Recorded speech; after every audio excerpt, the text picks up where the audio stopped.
Hey everybody, welcome to We've Got Ward, a Doof Media podcast series where we expertly dissect and discuss Ward, Wildbow's return to the world of parahumans. My name is Matt Freeman, and inside of me, seeing what I see, feeling what I feel, and mostly living a life of existential dread is Scott Daly. Oh, here, let me just go ahead and let him out. This is the weekly podcast where Matt and I eagerly dive into Wildbow's world of master strangers, potential sibling murder, and alien-based death powers as we analyze and interpret this ongoing web serial. This week, Matt, we have an extra special, extra stuffed episode as we cover 3 chapters in Arc 9 Gleaming, 9.7, 9.8, and sandwiched right in the middle of those two is 9.x, Byron's Interlude, where we finally learn that Matt was right, and Byron is an evil bastard. I'm joking, of course. Sort of. Matt, we've got 2 chapters where Victoria's conflict with Teacher, with Goddess, and most importantly with Amy finally comes to blows. But perhaps more importantly, we finally learn about Byron and all the things that he suffered. What do you think about these 3 chapters? Well, it couldn't just be 3 chapters, Scott. It had to be 3 really great, extremely dense chapters. Right. These were amazing. 9.x in particular, I was kind of walking around stunned all day thinking about what a great chapter it was and like telling people about it. I've been excited to do this podcast episode ever since 9.7 and just got more excited as time went on. So yeah, I completely agree. I mean, we are going to spend a lot of time naturally on the interlude. Probably the majority of our podcasting time is going to be spent talking about that chapter. It's a long chapter, so that makes sense. But we really wanted to spend time and do it justice. And I think there's a lot to talk about. There's a lot that I think Wildbow is doing with how he is telling that story, how he's laying it out. And I know you have some very specific things to mention about the reading experience and how that changed as you went through it. Guys, it's been a while since I've been this excited about recording an episode. I mean, I always love doing it, but I am so pumped for this episode. I'm pumped to get into this. So let's just do it. Let's do it. Let's get through this community spotlight part first, though, because I always enjoy reading what you guys wrote last week from last week's thread. Yeah. We do have a quick announcement, though, before we move into that. That's right. Yeah. There's no episode next week because both Scott and I are on completely unrelated travel and will not be able to record or prepare for that matter. Yeah. So it's going to be kind of doubling up the following week. Yeah. So there will be no episode next Wednesday covering 9.9 and 9.10, I guess. It might be in there. Whatever the next two chapters are that are being written this week, we will not have an episode. So the next episode will be coming out October 3rd, and that will cover at least 4 chapters. It'll cover these 2 weeks' chapters and the next week's chapters, whether there are 2 or 3 of them. So it'll be at least 4 chapters. It'll be another extra long stuffed episode. We're sorry we had to do that. Like when we were doing Worm and we had time off, we could like plan and prepare for that and record in advance. The way we're doing this, we can't do that. Like there's literally no possible way to record in advance because the chapters are coming out as we're covering them. So sorry, we'll miss you guys next week, but we'll be back the week after with a long episode and a lot of stuff to talk about probably. Yeah, for some reason Wildbow wouldn't write the chapters a week early and send them to just us privately. What a jerk. So we're stuck doing it this way. All right. So now the community spotlight where we read what people wrote from last week's thread. The discussion question from last week was pick an element from the prologue and discuss how it has either paid off in the story or hasn't yet and remains open to interpretation. First we have from Sarah Penguin. They're going to be talking about when Kenzie and Chris, when Kenzie asked Chris on a date in 0.6. And this is important because, we basically see how obsessive Kenzie is regarding gathering information about people. We also see that Chris is paranoid and values his privacy, which those things all come into play later. And then it pays off. So basically it hasn't really paid off yet there's been some hints of Kenzie's feelings in the way that she will say things to Chris, so that Chris can make sarcastic jokes about it. Yeah.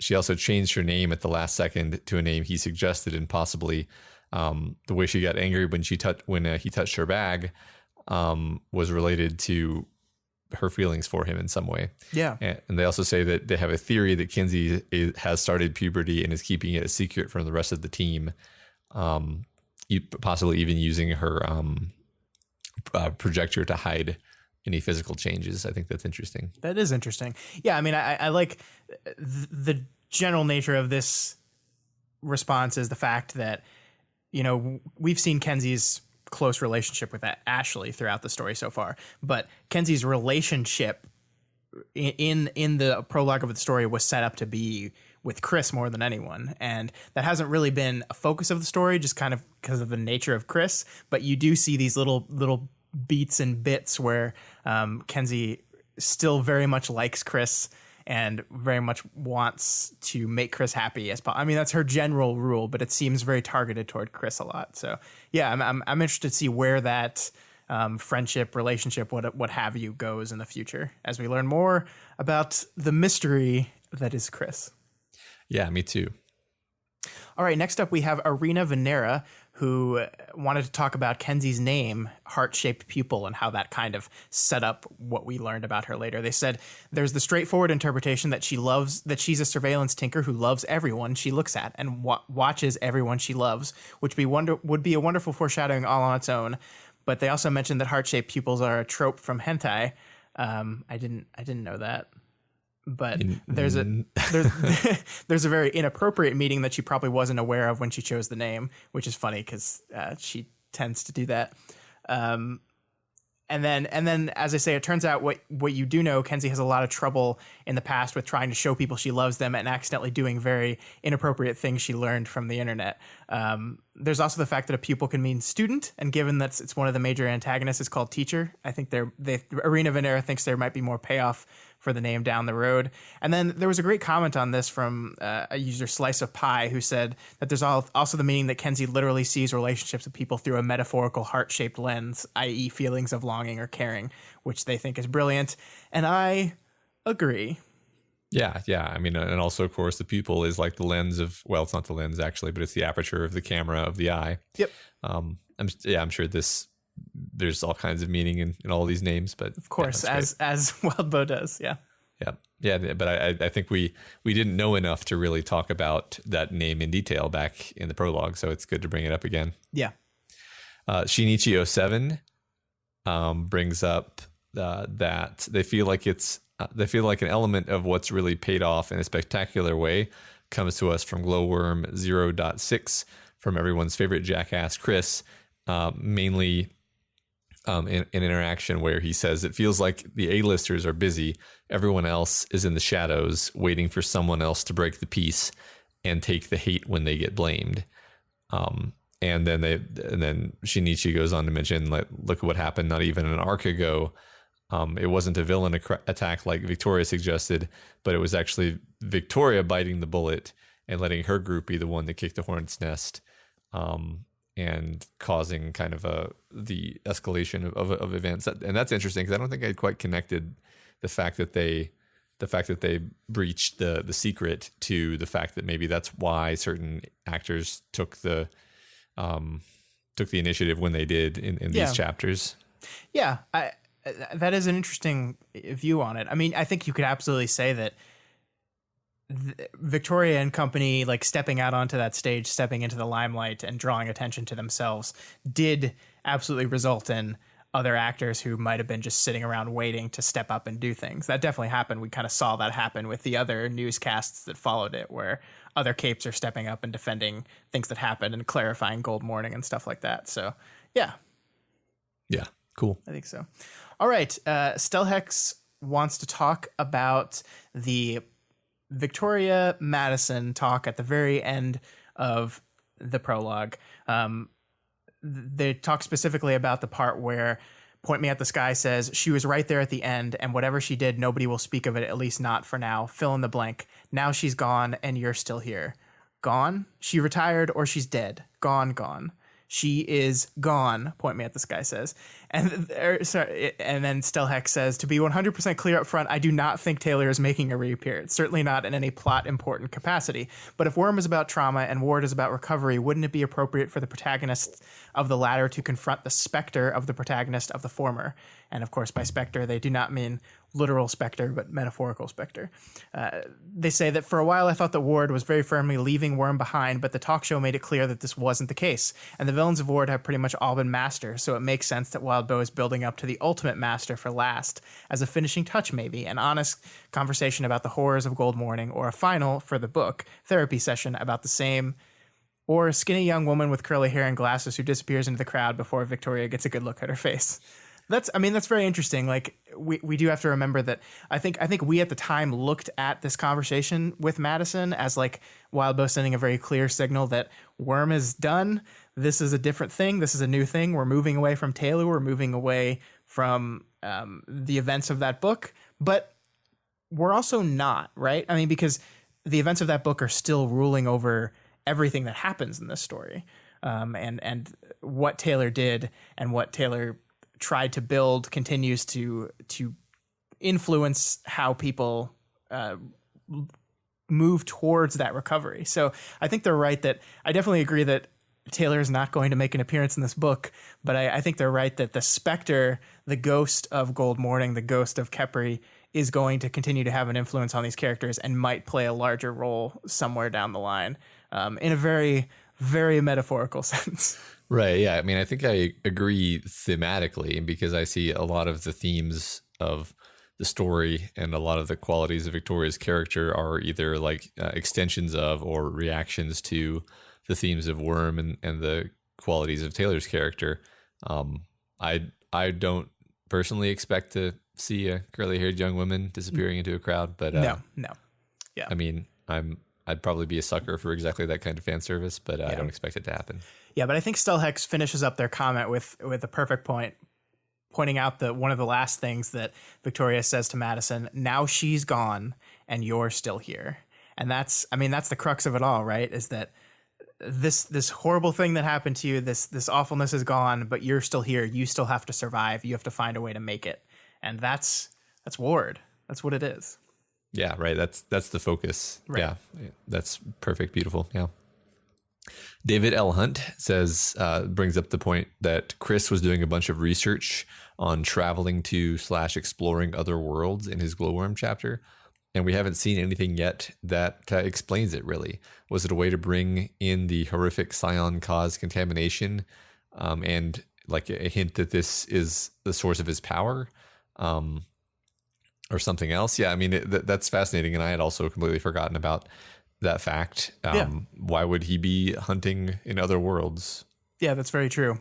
I mean, it's like, I think a lot of the answers we got were Chris related, and I think it's because Chris is like the juiciest mystery we have left out of these characters. We know so little about him and so much. We don't know what's motivating him. We don't know what he wants. We don't even really Chris is a character whose needs and wants are just completely mysterious to us right now. So when we're talking about looking at stuff that was set up in the prologue and trying to figure out what or how it's going to pay off, it doesn't surprise me that a lot of people went for him. Yeah, absolutely. And yeah, I mean, like you just said, we know much more about all the other breakthrough characters. Yeah. The setting element of like the multiverse and the fact that there are, I don't even remember how many Earths are connected together, is something that I always kind of forget about because we focus so much on Gimel and we have a little bit of time in Bet, and we know that there's this conflict with Earth C. Yeah. But like there's all these corner worlds. We've been to one of them, but it's a very cool setting detail. I always wondered from the beginning, like, are we going to be visiting a lot of these corner worlds, or is this just more of a, cool setting detail that isn't really exploited a ton? And I do wonder if we're not going to see more of them eventually. I think we will. I think the book has been kind of very street level focused so far, so it's not surprising to me that we've kind of stayed put, because that's what our characters are focusing on. But I think the story will naturally expand as the stakes and the conflict rises. So there's definitely an opportunity there for sure. Yeah. All right, the final answer of the week comes from Literal Headcanon, who says, the really obvious prologue point that no one has mentioned yet is the conflict between Weld, Sveta, and the other ex-irregulars, rather. They've been referenced a few times, but downplayed because Sveta's tendency to recede into the background when possible. I think they're going to get a lot of focus when Sveta does. I completely agree with that, and it's something, honestly, before Literal Headcanon's response that I had kind of forgotten about, that her portion of the prologue has a lot to do with how much the rest of her old team is giving her shit and how much they're riding her and threatening her. And that is definitely going to be part of her arc through the story. And we'll see when we get there. But yeah, right. It was a pretty serious level of harassment online. And we haven't, in the story, I don't think we've really encountered any other K63s. So not yet. Yeah, we'll have to see what happens when that comes around. It's going to be interesting. Yep. Great answers as always. Thank you guys for taking the time to answer that question. We love it. All right, Matt, let's do it. Are you ready? All right, let's ready? do it. Go. So 9.7. Go. We pick up from last time with the team planning to help Goddess attack the prison and Natalie just beginning to clue into what's going on. Victoria is able to retain her imperative that she defer to Byron's lead, despite the tension that this creates with Sveta. Kinsey, too, is very nervous about all this treacherous behavior being exhibited by Victoria. Yeah, and this entire chapter and 9.8 after it is just one big giant ball of tension. Hell, this whole arc could just be renamed "This is really intense." And this, like, I love how much we're kind of playing with tension here, and also, like, the one main target of it for me is this Sveta and Victoria conflict that seems to be continuing to escalate, and how much that's hurting Victoria and kind of like pushing her. She, like, not only are her instincts telling her to do a thing that she knows or she doesn't even know is the wrong thing, but that her master stranger training is telling her is the wrong thing, but also it's hurting her friend. And I love this quote where it says, Sveta turned, her expression hardening. Harder to see that. My friend. I really love the short, terse sentences there. This kind of betrays the amount of emotion behind that a longer, complex sentence wouldn't really show us. My friend, just saying my friend like that. It's so good. Yeah. And of course, this text eventually gets around to kind of mentioning what's bothering Sveta so much, but yeah. We can infer, of course, that any time that there's a kind of conflict within the team about the primary objectives, it's going to remind her of the time that all of her friends started killing each other in the Cauldron base. Yeah, and the thing is, like, from Sveta's perspective, she's untrusting because Victoria is plotting something and there's conversations going on behind her back, and she's right. Mm-hmm. Victoria is, like, compromised from her perspective. She is plotting with Byron and trying to make moves that aren't goddess focused. Everything, this all is true. It's all of it accurate. So, like, that's even part of Victoria's difficulty with this whole thing is she knows her friend is mistrusting her. She knows her friend is disappointed at her, and she knows her friend is right, but she still can't go along with her. Yep. And that helps push that tension, that ball of tension, and just keep it up in the air for longer and longer as we move through the chapter. Yeah. It never stops. So the conversation is really fascinating because it reveals what appears to be a kind of doublethink in Goddess's victims. They all know that they are affected, but they also insist that the effect is minor and inconsequential. So they're motivated to prioritize Goddess's goals, but they don't view this as a problem. So we basically knew all this, but also it's important to show the limitations of the power, which is what allows Victoria to work her head around it somewhat. Yeah, as much as we've called it mind control, that's not really what it is. And I think Goddess will directly point that out in a couple chapters from now. But they're sitting here arguing about whether or not they can trust Natalie. And part of the argument on whether they can trust Natalie is whether or not Goddess's power works on non-parahumans. So what that means is, just as you said, that every person in this room knows that they've been mentally fucked with a little bit. The disagreement here just comes from the varying levels of actually caring about that. And there are some people that care about it quite a bit and some people that don't think it's a big deal at all. And that's where the level of argument it is. It's so funny because like, you're just like, yeah, no, I'm definitely compromised. It's just, that doesn't matter. It's kind of humorous in that. Yeah. It is just like irreconcilable. Like there's nothing, there's no logic there. So yeah. But the good thing though is that at least the communication norms that the team has established allow them to negotiate rather than fighting more. Byron suggests that he and Sveta serve to balance the conflict by both openly communicating about their perspectives on the plan. Yeah, it's all very like group therapy-esque, isn't it? Mm-hmm. This idea that, okay, we're just going to try to communicate and not attack each other, not get too much. Like this thing that we've been talking about since we met this group about how when they perceive conflict, they kind of circle wagons around each other and become like really like charitable and understanding and communicative to each other is actually the thing that's like keeping this from escalating to like a nuclear level. And I think that's a little bit of irony, right? That this thing that actually could have caused them trouble in the past is what's keeping this from getting super bad in the moment.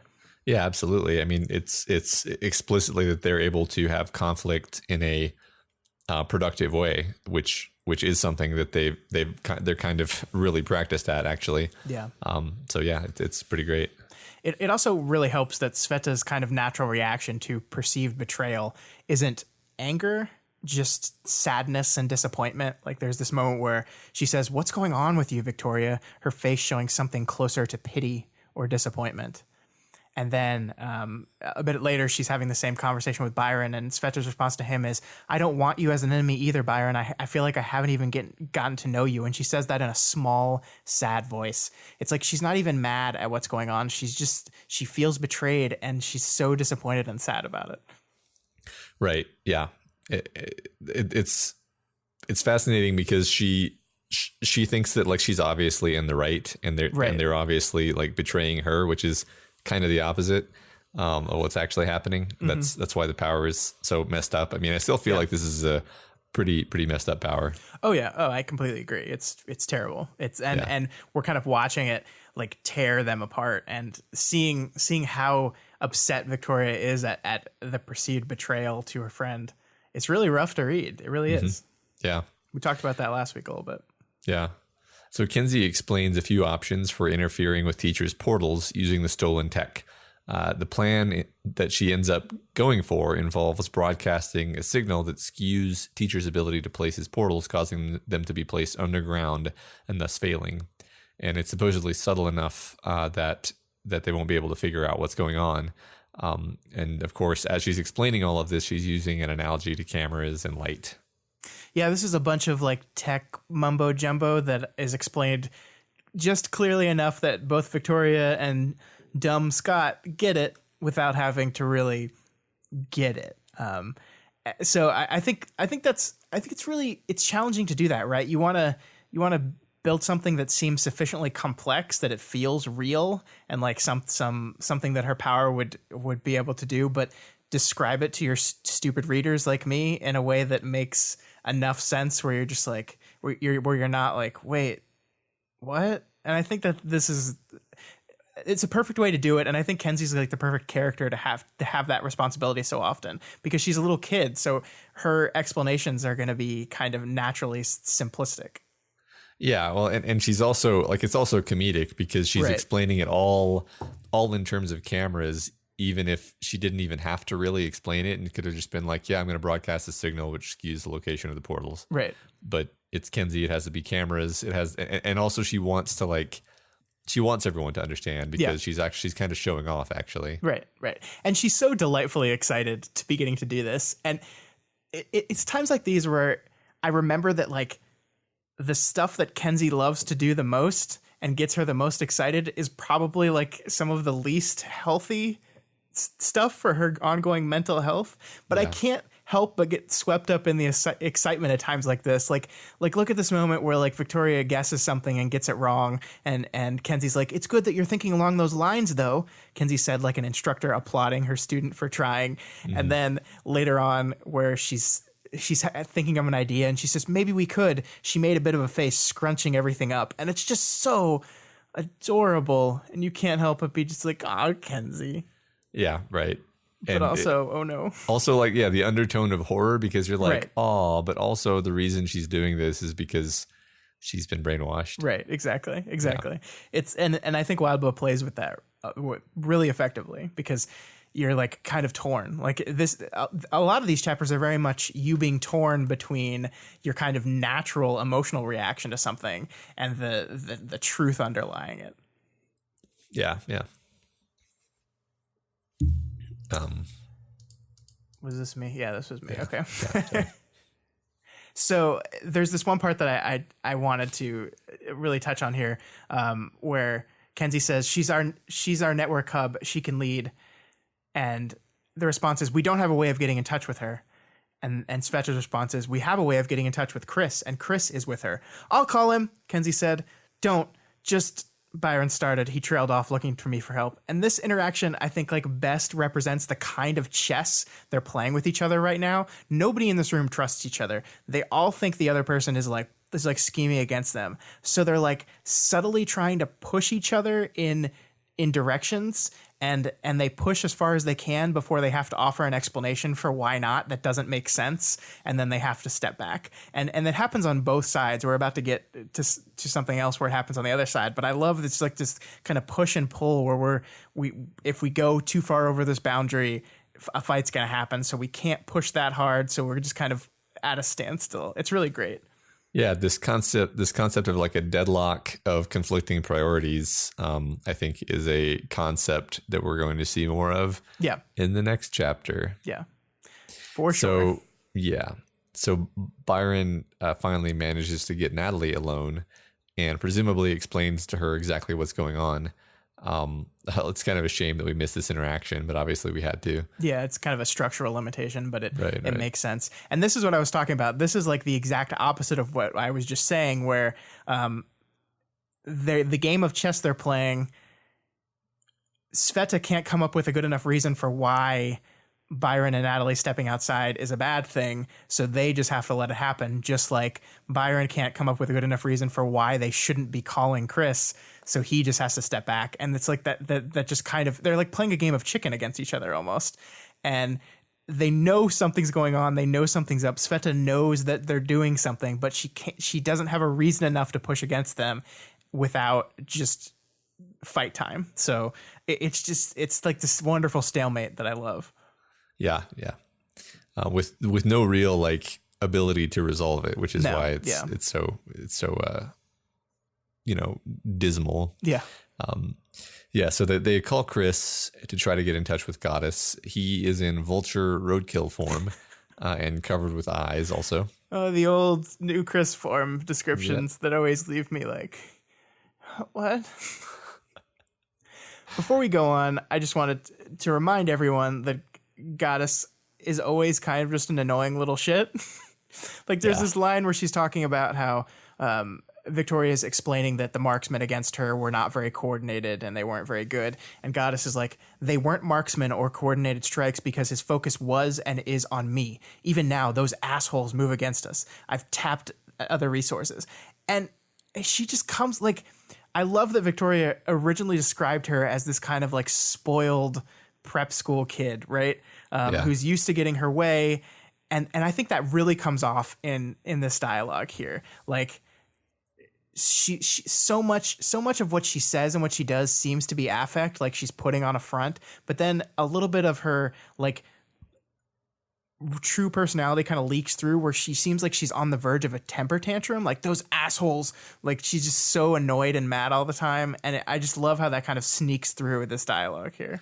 Absolutely. Like half of what she says is like either passive aggressive or like unnecessarily sarcastic. Yeah. But I think what's really interesting about all that is that Victoria never ever since she got mind whammied has been like, man, this she's kind of rude. Yeah. Like she just takes it. She just is like she just tries to work around it as if everything Goddess is doing and saying is eminently reasonable and correct. Yeah.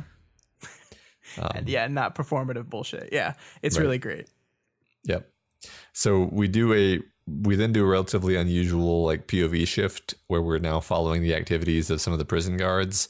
And of course, we relatively quickly find out that we're just viewing what Victoria is viewing and she's narrating it.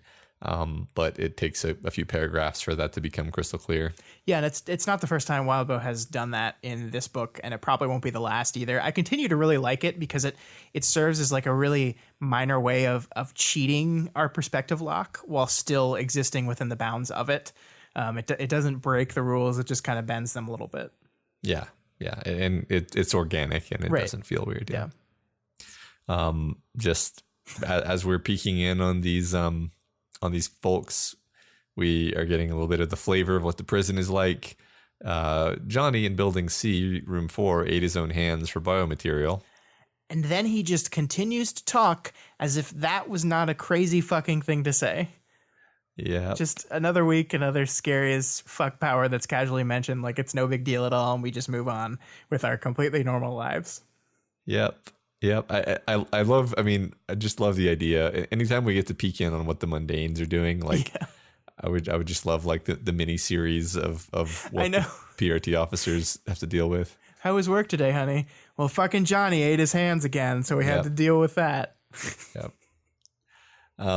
So there was an interesting reference here to Damsel 3, which we may have had reason to believe that they had another damsel, but I don't know if there was an explicit confirmation yet.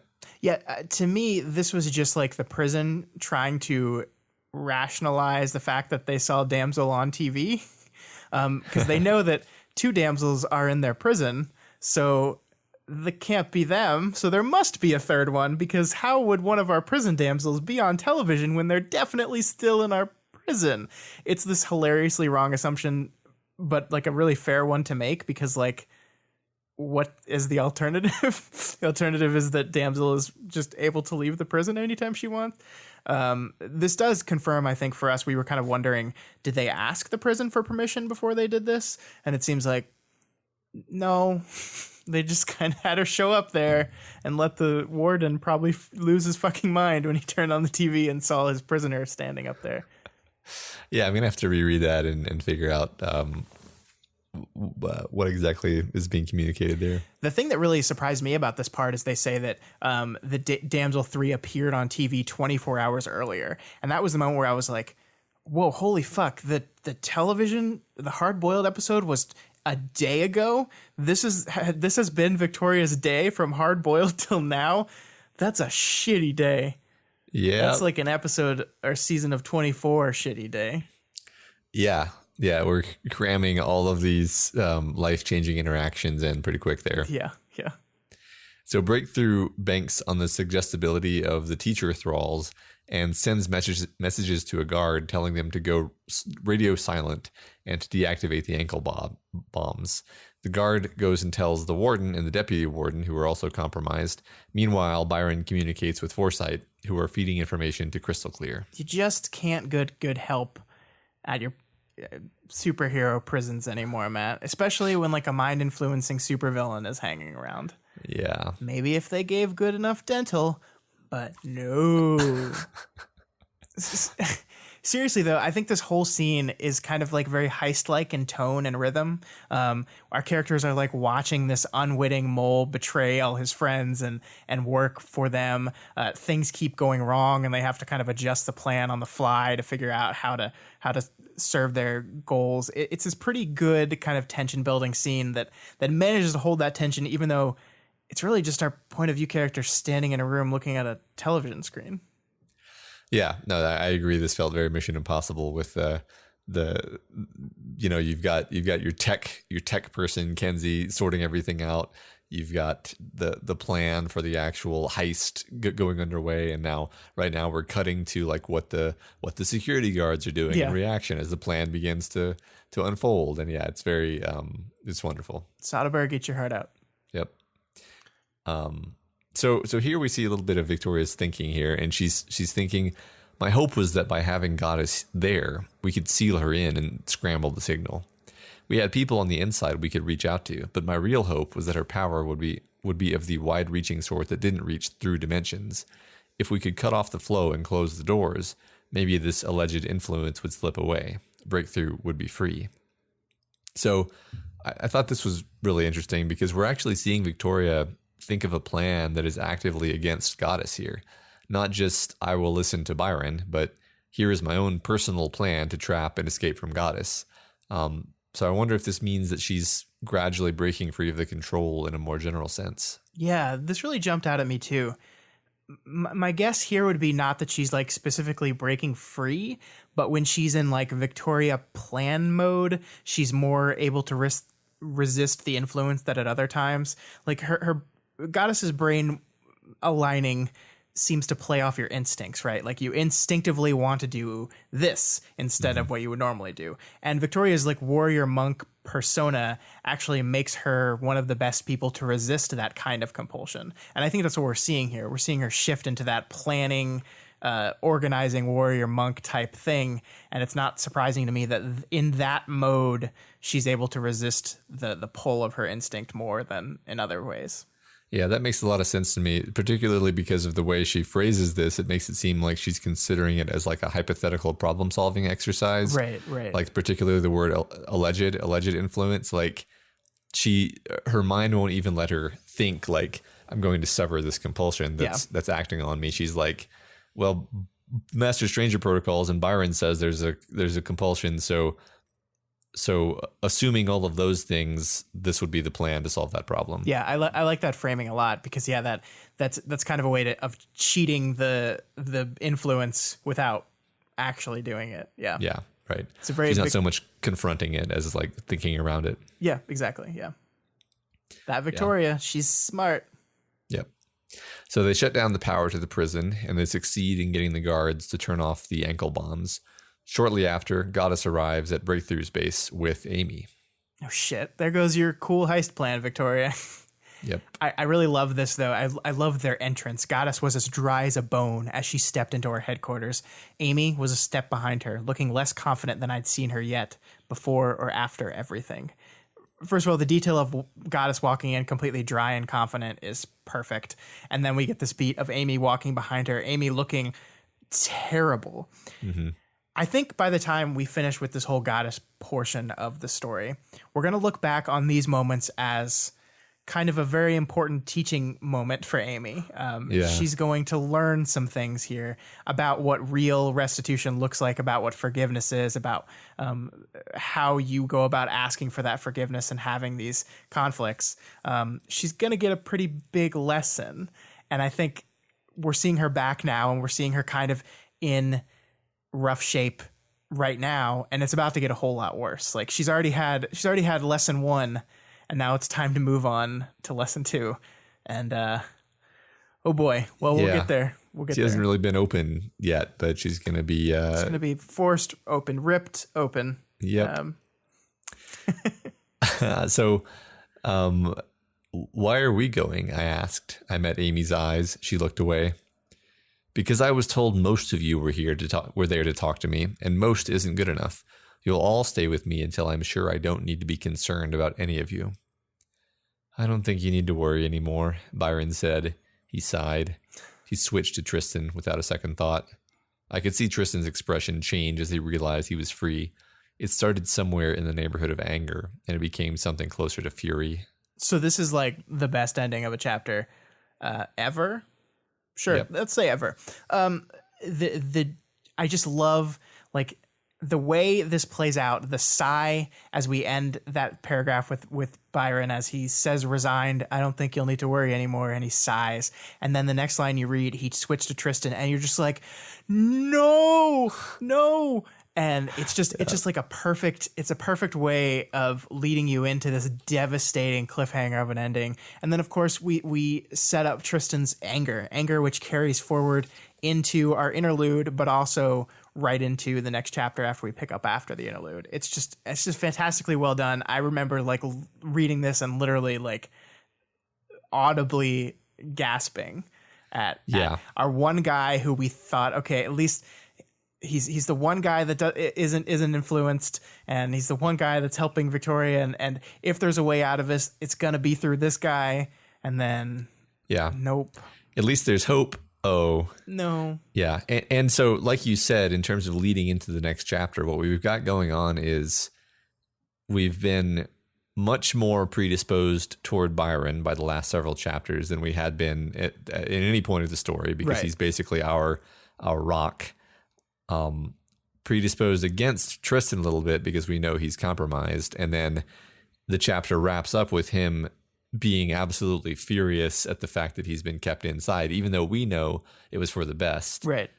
And now we switch right on into the next chapter, where I think those emotions that we have rolling into the chapter are played upon very much so. Yeah, I mean, we're going to talk about that for a long time, because I think what Wildbow is doing with these 3 chapters, the lead into this one and the lead out of the next one and the conclusion of our reading this week is manipulating the shit out of our emotions and our assumptions with these 2 characters and what we think is going to happen and who we think Byron is and who we think Tristan is. It's masterwork. Like, this chapter is good enough on its own. This interlude is, as a standstill thing, amazing, but when put in between these 2 chapters, it elevates it. It makes it even better. Yeah, I agree. I think we'll talk about that. We'll talk about why it is where it is. Yeah, definitely. All right, 9.x, and oh man, we are with a slightly younger Byron arguing bitterly with his brother. Yeah, so let's just say up front, we're going to spend most of the time here. Yeah. We rushed through 9.7, and I wrote in my notes, I want you guys to know I wrote, we rushed through 9.7, and as I look at our playtime, our clock, I realize, no, we didn't. No. We didn't really rush through, but we went a little faster than normal. But we're going to spend a lot of time here, and I'm assuming everyone out there is cool with that. You can't respond to that, so I'm gonna take your silence as an agreement that you're cool with us spending a lot of time on this chapter. So, okay, let's do it. Sounds good to me. So from the drop, you can see the outlines of what's being set up, I think. Byron has grievances. Tristan sees them as inconsequential and baffling.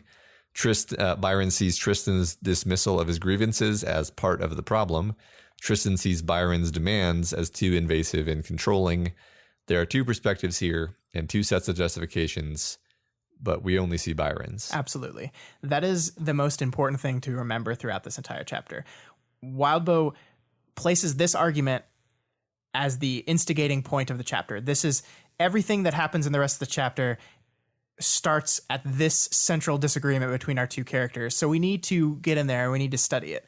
And as I started sitting down to study this argument, what the central conflict, the central miscommunication between Byron and Tristan was, I thought about that name of that arc, Matt. I thought about Gleaming. This reflected light that it bounces off, light bounces off a surface and gleams, and a light that bounces off a surface is changed a little bit. It's not the same as it was from the source. It's a little distorted. So if we look at light as a symbol of like truth in this story, then a gleaming light, a reflected light, is just a certain reflection of that truth. And I think that's Byron and Tristan's main thing here, Matt. I think they look at each other and they see the reflected version of their truth, but they don't see the other person's. Mm-hmm. Yeah, you could also have some image. If you go further with the reflection imagery, you can take the idea that they're twins and they're reflections of each other, right? And they never actually see one another's issues right on. They only see a reflection of them, or a sort of inverted or distorted image of that of what the other person's saying. Yeah, exactly. I love that. Yeah. Cool. So the argument between them escalates into a physical brawl as Byron brings up more and more material that has been hurtful to him, only to be dismissed by Tristan. So pretty much everything in contention between these 2 brothers seems to have been precisely crafted to be complicated, to be not straightforward. Like Byron says, it really hurt that Tristan went out with Katie. That's bad. You shouldn't go out with a girl your brother likes. But Tristan responds basically like, we didn't really go out, and also subtextually, I'm gay, so I don't really know what your problem is here. Yeah. So like they're both right from like their own perspective, but neither of them are at all motivated to see things from the other's perspective. And that's the fundamental issue. Yeah, I mean, Byron is sharing his truth as he sees it. He's like, you are taking my stuff. Everything I do, you take from me. Everything I want, you get it first. If I do something first, you steal it back from me.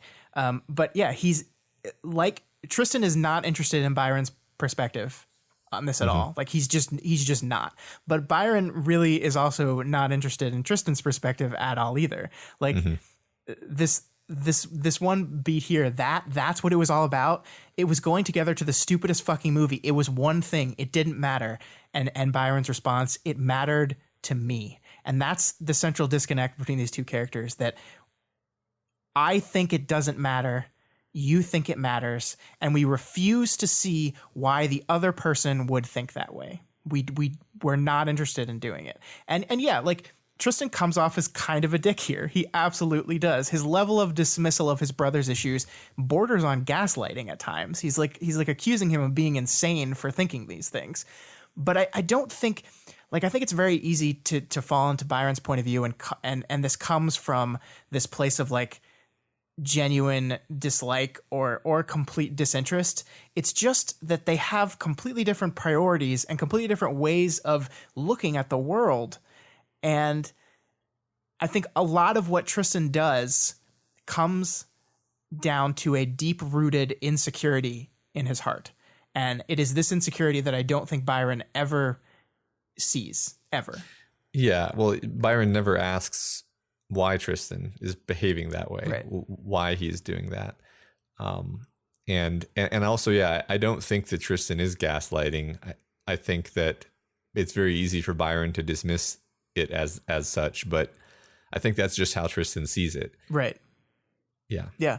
And I mean, like, Tristan is gay, and he treats this with his brother as if it's not a big deal. Like, that's kind of how Tristan rolls, but it very clearly is, because when Byron shifts the conversation to this, when he calls Katie your beard, Tristan's expression changed. His voice was as cold as Byron's was hot.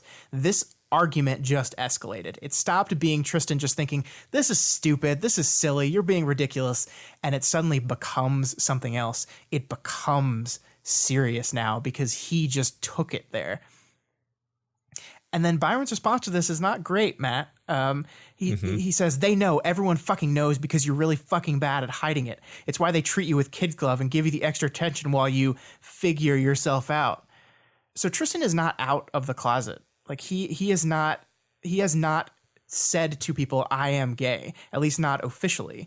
And this kind of like blatant dismissal on behalf of Byron to Tristan trying to figure himself out, a thing that is very difficult for a young person trying to figure out their sexuality, figure out who they are, is really kind of fucked up. And it's very dismissive of Tristan's feelings, which Byron is accusing Tristan of doing to himself. Yeah, it's Tristan keeps things together better, right, and is able to keep up this facade of what seems a lot like bravado, actually. Yeah. But actually, it's Byron takes it at face value. Yeah, Byron's way of handling his insecurities is to kind of collapse in on himself. Tristan's ways of handling his insecurity is to overdo it with people, to be so like boisterous and happy and friendly that everyone likes him, and it makes him feel, it hides that insecurity that he has. And it's like they can't see why the other one would do it that way. Yeah, I mean, I think last week you said Tristan rushes in, and it's like, yeah, he has to control the situation, right, so that it comes out favorably. Which is, to my mind, can be a sign of confidence, but can also be a sign of insecurity and need to make sure that things are going to turn out in your favor. Yeah. So this conversation's still not going great. No. They haven't resolved their differences yet at this point. Byron starts grabbing for more material that he can use to hurt Tristan, verbal material at this point, reiterating the gay bashing that he previously protected Tristan from. But he manages to do this in a way that kind of discredits any moral high ground that he may have had in the first place. Yeah, absolutely. he wields these gay slurs as weapons. They are disgusting, cruel words, but he in his mind, he's not using them against him. He's just explaining, this is what I've been protecting you from. But in actuality, he's just using the words. He's just calling his brother these names. And it's fucked up. It's really fucked up. And like, again, from his perspective, that's not what he's doing. If you ask Byron what he was doing, no, I wasn't calling you that word. I was just showing you what it feels like to be called that word in order to explain that I've been protecting you from this. So obviously I am not gay bashing you because I've been protecting you from these kind of words as I use them on you. It's really gross. Like it's not good. It's like, and it is no surprise to me that from Tristan's perspective, it comes off as just him actually saying those words, because that's kind of what it is. Right. I almost want to stop and acknowledge the why but B that we're doing here, but I think I want to wait a little bit longer before we have the meta conversation. Yeah. Does that sound good? Yeah. Actually, I think a mid chapter, that'd be good. Yeah. Okay. So Tristan responds here. It's not on purpose, you moron. It's life. You're quiet, I'm loud. You're lazy, I'm actually out there talking to people. So they listen to me more. Nature and school fucking politics and fucking logic favor those who do and say stuff. Now stop fucking hitting me or I'm going to hit you back. I mean, he's right. Like, he's being a total dick about it, but squeaky wheels get the oil, Matt. Yeah. If you are loud, if you talk a lot, people will pay attention to you. That's just kind of the way things work. Right. And like, I don't think he has to be this dismissive of what Byron's saying or what Byron's feeling. I don't think, like, yes, I think we are intentionally kind of phrasing this argument to be hard on Byron here, because I think that is the much more subtext part of this chapter. But that does not say that Tristan is a saint that's handling all this perfectly. Yeah. Well, there's a lot going on here in this thing. He's saying, because there's a defensiveness to it. Right. Like he's basically, he's simultaneously saying, look, this is just how it is. Like, this is just who I am. But he's also saying, like, you're blaming me for how I am. Right. And then the final thing that I want to draw attention to, which was not actually like extremely evident to me the first time I read this, was he says, stop fucking hitting me or I'm going to hit you back. Byron's been like punching him, like scratching at him, punching, shoving, pushing this whole conversation. Tristan has actually only been defending himself this whole conversation. Right. The next thing that happens is Byron knocks him down, knocks his head against the floor, and then starts strangling him. And only at this point does Tristan actually fight back. And at this point, from Tristan's perspective, it's because he's fighting for his life. Yeah, literally fighting for his life. Yeah, that's the innocent, downtrodden Byron who is never respected and never and is walked on, is strangling his brother to death. And I think importantly, we see through Byron's perspective how he is justifying this behavior. He's not doing this to kill his brother. He doesn't actually want Tristan to die. He just needs him to be quiet for a second so he can explain things. And if he can just explain his point and explain it in a way that will make his brother listen, everything will be fine. Just tap out. Just tap out, Tristan, and everything will be fine. Yeah, the tap out line. I'm not sure if it's a 3-beat, but it's I don't think it's a 3-beat, important. but it pays off just beautifully by the end of this chapter. But yeah, I mean, like, listen to how kind of detached and terrible Byron describing the strangling is. Fumbling to break Byron's grasp, Tristan was scratching now, groping for a weak point. He wasn't putting up half the fight he had been. He hadn't even been choked for that long. It's because he's not putting up as much of a fight because he's literally dying. You're killing him. And he's just so kind of off the deep end at this point that he's doing the exact same thing to his brother he's accusing his brother of doing, which is not listening to him, not hearing him, not understanding him. Well, he accuses Tristan of getting tunnel vision, but this is like textbook tunnel vision. Yeah. Like all he's seeing is like, I'm going to win this interaction if I have to kill you, Right, basically. right. Yeah. Yeah. So, of course, the pair trigger. Byron is now viewing the world from Tristan's eyes, subject to every involuntary movement. Their problem was a lack of space from each other, and now they inhabit the same space. Their problem was a lack of control at the hands of the other, and now they each control half of the other's life. Yeah. There's even more than that, actually, but yeah. But it also, their powers line up perfectly to what happened. Byron's power grants him suffocating gas, and Tristan's power grants him a sharp stabbing object, which is exactly what they were doing to each other at the time of their trigger. Thanks, Shards. You're great. Yep. Great. Before we move on, I just want to stop and appreciate the writing here. The horror of the slow realization that you're living in a body you can't control. He opened his eyes. They widened a bit further as he saw the amount of blood soaked into the carpet. Mama and Papa were going to be pissed. He coughed, and in that small action, everything felt wrong. He coughed again, and when his hand came to his mouth, it wasn't because he wanted it to. The sheer, abject horror of this moment. Wildbow's writing here makes it come across so quickly. And I think importantly, we knew that this was going to happen. As soon as we saw that he was triggering, we knew this was going to be what was going to happen to one of them. So the fact that this pays off in this kind of like existential horror moment, even though we knew it was coming, I think is a testament to how well it's written and described. Yeah. Can I also comment on the fact that like, it's almost an assumption that like you walk a mile in someone's shoes and you'll understand them. You see things from someone's perspective, and that's going to help you sympathize with them. But this is, I think, a very convincing and true demonstration of the fact that just because you see things from someone's literal perspective does not mean that you are understand them or that it makes you like them more or makes you closer to them. In fact, it can do the opposite. I think this, not only is this true in the clever powers metaphor, but I think it's true in reality too.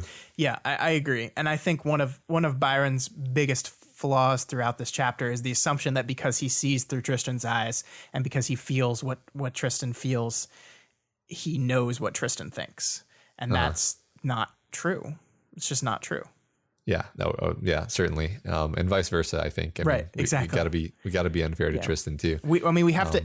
Every interaction in this has a mirror to it, right? Like everything that one person is struggling with the other, even if it's not explicitly said in the text, there is a reflected version of that same conflict on the other side every single time. Mm-hmm. Yep. So as Tristan starts looking around the house for Byron starts to lose it inside. The text says, emotions welled, but without a heartbeat, a stomach, muscles, and breathing to give substance. They were like blots of watercolor bleeding out and into one another. I love how that's described.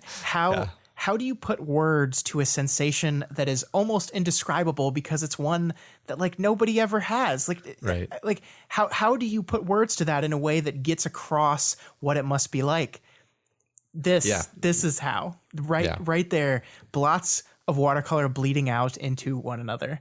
Emotions that have nowhere to go and just bleed into each other to nothingness. It's beautiful. Yeah. I don't know if we ever really call out like simile as a device. But I mean, that's what this is. Yeah. And it's a perfect use of simile because it's conveying something that like there is no analog for that you could really relate to. So it's like, well, yeah, emotions are embodied actually. In fact, the only way we often know we're having emotions is that we feel them in our body. So having unembodied emotions would have to be like something that is hard to convey without resorting to some kind of metaphor or simile in this case. And the thing that I love about this so much is we knew what this was like, right? Like we've known for a very long time that they inhabit the same body and that one of them is kind of in the driver's seat and one of them is in the back seat. We've known this, but until we actually see through someone's point of view and get this experience relayed to us, I don't think we ever fully understood what this means. And I think that's the disconnect between Capricorn and everyone else in the group. However much they think they know about what his experience like, they never really fully do, right? Like they never really fully understand what it is actually physically like to be trapped in a body that is not yours, that you don't have control. Well, wait, there's one person that knows what that's like. Yeah, there's one person, and they're actually someone who Capricorn has talked to. Yeah, and leaned on a bit. Look at that. Look at that. There's all kinds of connections. Writing happening. is fun. Yeah. So then their parents come home, and Tristan tries to relate what happened. He's shaken, hurt, feeling guilty, and mentally pushed to the edge by the changes in his perceptions caused by his power that he hasn't quite figured out yet. And eventually he accidentally activates his power and then retreats mentally, which causes him to swap with Byron for the first time.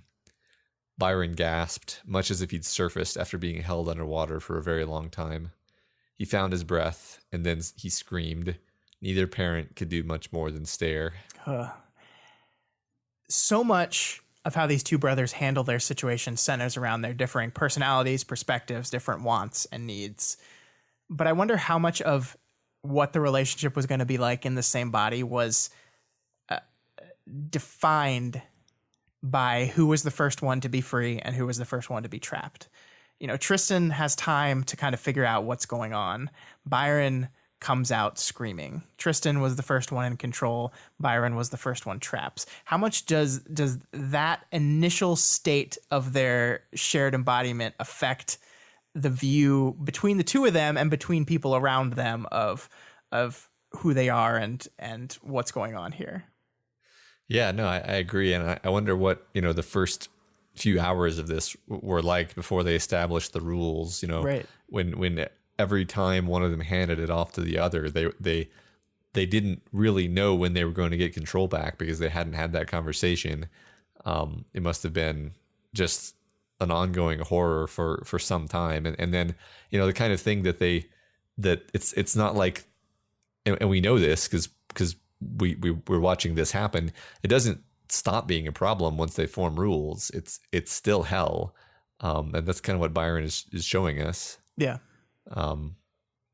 So we skip ahead and we're in Tristan's meeting with Reach. First meeting with Reach. Again, Byron is inside, deeply frustrated, feeling ignored and shoved aside. All the problems that he complained about before, but now worse and constant. Yeah. The self-fulfilling prophecy of shard fuckery, Matt. Gotta love it. Or hate it. Mm-hmm. Or both. Yes. The writing does some interesting things here that I wanted to point out. Byron's internal monologue is different from his external dialogue, with the exception of the fight that we've seen Byron, where he was actually confronting his brother for what was presumably like the first time he had ever done that. We've always seen Byron as a much more kind of laid back, whatever type of dialogue, but his internal monologue, always trapped in here, is sharp. It's pointed. It's direct.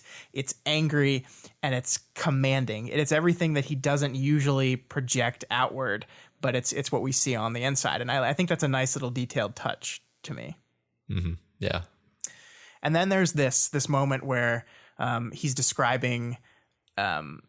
I forgot his name. Who's the guy they're talking to? Vaughn. There we go. He's describing what Vaughn looks like, and he says his jacket hung on his chair, and the sleeves of his button-up silk shirt were rolled up, showing only hints of the tattoos at the upper edges of his forearms. Byron knew because Tristan kept glancing at the guy's arms. This is a beat that we will hit again before the end of the chapter, but I wanted to point it out here as this basically serves to establish the fact that one brother is forced to observe the details that the other brother finds interesting, and the general awareness of this and the frustration with it. And again, like we said before, everything is a mirror. So if Byron is frustrated with Tristan's like incessant observing of things he finds interesting, then you have to assume that Tristan is frustrated by Byron doing the same thing. Yeah, which Byron obviously is doing. Yes. Yeah. So Mr. Vaughn, the business guy, explains the advantages of working for a corporate team, which is some really cool world building and the kind of stuff that I think we've wanted to learn a bit more about for some time. Yeah, the corporate teams were never really something that we're focused on too much in the world before this. So it is interesting. I love this kind of corporate versus government aspects of capedom mirror, like the decision to be in like private business or work for the government in our world. Corporate life is higher risk reward. You can get paid more, but the risks are a little bit higher, and it's a real like kind of logical extension and feels very natural in the world as presented. I like it. Yeah, me too. But so the whole time, Byron consistently wants to say no. He doesn't even seem to want to be a cape. He's just completely down on all of this. Yeah, and he starts like developing a mantra where he just repeats the questions he wants to ask. The second he gets out, here's the list of questions I want to ask. I can't forget them. I can't forget them. I can't forget them. Yeah. And I also really like how Wild Bill uses contrast here to sell this moment of defiance from Byron. We have Tristan saying, I'm a risk taker, but Byron says, I'm not a risk taker. We have Byron saying, I don't want to do this. And then immediately following is Tristan saying, I'm excited to do this. And then Tristan saying, I think he'll be down for it. And Byron immediately thinking, I'm still going to say no. This is a really quick 3-beat of contrast to make Byron's reticence to this whole thing absolutely clear and absolutely firm and established, because we're doing that because we're going to upend that in a bit. Yeah, right. I just like this, what this says metaphorically. So they'd been to the institution, the PRT offices. Past the lobby, there hadn't been been a lot of polish. The room where the staff worked on computers had smelled like stale coffee and printer ink. But Byron was wary of things that presented a polished facade to hide their flaws. He knew well enough because he was inside a living embodiment of it right at this moment. Matt, Byron is so close to understanding Tristan. If he just extends that a little further, yeah. He is absolutely right that this is what Tristan does, that Tristan puts forth a polished facade, but he doesn't ever stop to explore the purpose behind that facade. To Byron, this is just almost out of like a Machiavellian desire to influence and manipulate people into liking him, but he doesn't see like why he would be doing that. He doesn't see that insecurity that is a root of that kind of affect. Yeah. It comes down to a lack of empathy on both sides, and the lack of empathy is unfortunately very understandable because these guys were both kind of like treading water before they triggered, and now they're, to borrow some of Victoria's imagery, like being continually pushed under and having to struggle back to the surface. Like when it's their turn, they like spend their whole turn struggling back to the surface. And it's really understandably difficult to cultivate empathy for the person who you feel is doing that to you. And that empathy, unfortunately, is required to get to the point where you can be like, yeah, the reason why you keep pulling me underwater is that you're drowning. Yeah. Yeah. You're absolutely right. I love that. So as they're hanging out with Vaughn, he introduces the idea of selfless shots, which are basically selfies where the face isn't visible. And again, I just love this world building touch. This is just such a thing that would happen in this world. Yeah, it's hilarious. And I request that all entries into our Parahumans costume contest also include a selfless. Yes, definitely. So they finally meet the young members of Reach, seemingly the like Ward's age kids only for now. We get descriptions of all of them, some of whom we recognize or have seen referenced, like Furcate. Tristan obviously checks out all the male members of the team, which is basically just a comedy beat. But it's also really obvious that when Byron is in control, he's gonna be checking out the female members. It's not just his eyes, but also his thoughts reveal him to be sufficiently hormone-addled, and that he focuses on coiffure and moonsong. Did I say that word? I never actually said that word. I don't know. I don't know. I was hoping you would say it, and then I would be able to repeat it. Yeah. I like these. They're teenagers, right? They're hormone-addled. Yeah. Like I think hormone-addled is the perfect phrase, Matt, because that's what they are, and they're checking out people they're attracted to, and that's a very normal teenager thing to do. But look, like they have another person inside them that doesn't have that same perspective, and I think that's actually like not only the importance of having a gay character in your story for representation, but to position Tristan and Byron as someone, a gay and straight combination forced to be in the same body just like serves to amplify this conflict so much. And everything, their sexual, like everything in their lives is just another conflict. It's another lens through which there's something difficult because they are different in every single kind of way and forced to live with each other in this way. And it's just nothing. There's nothing between them that's easy. Nothing. Yeah. Yeah. It's almost like the shards picked them because they were like the worst possible pair to do this to. Yeah. So Tristan then eats a sandwich, which is just a nice, reminder that like everything is unpleasant for Byron, even the most basic things that are going to happen every day. And it forces us to think about all the other possible little indignities involved in being constantly aware of someone else's body. Yeah, this is, I think this is laying some important groundwork for later in the chapter. We need to fully understand the extent of this life, that you're not just looking through the person's eyes, you're feeling their feeling. When they touch something, you're touching something. When they feel an emotion, you're kind of feeling it. He tastes the sandwich as he eats it. He feels it go down his throat into his stomach. It is you with, for all extent and purpose, but you're not in control. Byron gets really kind of annoyed here because he finds the whole thing gross. And I think his annoyance is completely understandable, especially as they are two people with different tastes, because of course they have different tastes because every single thing about them is different. But also like, dude's got to eat.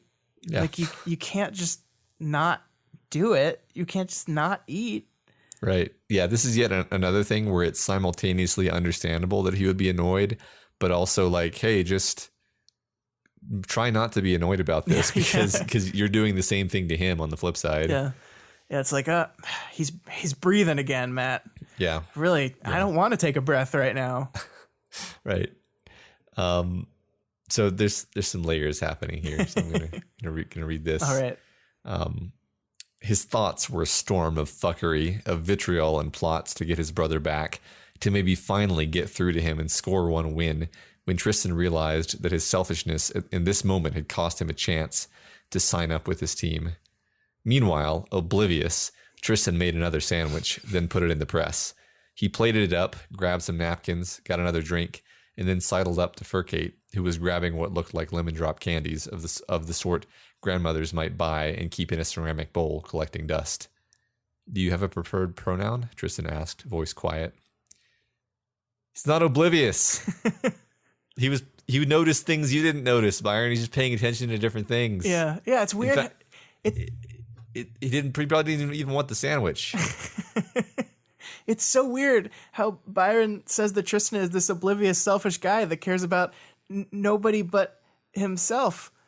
But we only ever see how that's reflected in how he treats Byron. It seems like he treats everyone else pretty good. It's almost as if his view of this is colored by his frustrations with his brother and doesn't actually fully represent Tristan's actual feelings. I don't know. It's kind of a stretch there. But look at this. Like, maybe, like, I'm going to get my brother back to finally get through to him and score a win. Get him back for what? Like, yeah. I mean, so what he's angry about is that he's not in control right now, which is understandable. Like, of course, it's a living hell. And you feel your brother should let you out. But I'm sure he feels that the entire time he's in you too. And it's like Byron is now assuming that Tristan is going to make him do this thing. He said, like, I'm going to say no, but it's not going to matter because he's going to make me do it anyway. And that's not fair. And he's not letting me have a say in this. And I'm not in control of this. But like, he's just using his time. Like, I don't know. Like, there's a way you can read Tristan as being manipulative. Like Byron certainly does. Like at that moment, they're like, should we swap out for Byron here and let him have a say? And Tristan's response is, well, he had like all day yesterday and I was in most of the car today. And you can read that as being kind of manipulative, where he's like manipulating his father to say, no, let me stay. But I like, of course you don't want to go back in the dark, scary hellhole. Right. Like, of course you don't. Yeah. Yeah. It's all so complicated. Yeah. Do you think we should talk now about the first read through versus second read through phenomenon, or do we have a plan to talk about that later? I don't think we have like a written plan to talk about that. I thought we were just going to move it in where we can. Yeah, I mean, I think now just feels like an organic place to mention, just because I kind of am able to step back from this conversation and kind of note how it sounds. And I just want to say, like, the first time I read this chapter, I was like, man, Tristan really comes out of this looking shitty. Yeah. Like I don't like Tristan now. He's an asshole. He was like so horrible to Byron. Man, like this is, I don't think I like his character anymore. I'm like totally on Byron's side. And then of course and that was like completely my read and was like in my head until I came back to read it again to write these notes. And then I just started noticing all these little things, the things we've been talking about up to this point and are going to continue to be talking about, where you're just like, well, hold on a second. Yeah. Hold on a second there, Byron. The one that kind of jumps out at you the first time is like, as he's strangling him, I hadn't even been strangling him that long. It's like, what? That's beyond Taylor levels of self justification. Yeah, I don't know. What was? Did you have a similar experience? I mean, I think I was a little less sympathetic to Byron on my first read than you were, but it's probably just because my read was live tweeting, so I was focusing a bit more than I would just like reading through, just like. And I think, honestly, I think that is what the chapter is designed to do. I think the way Byron just describes in his narration his brother's actions turn you against him, make you see everything he does through the Byron lens of bad intent, of selfishness, of indifference to his brother's struggle. And when you really like sit down with the words and start examining the words, that goes away a little bit. And I think my first read, I was much more pro Tristan than I was on my second read.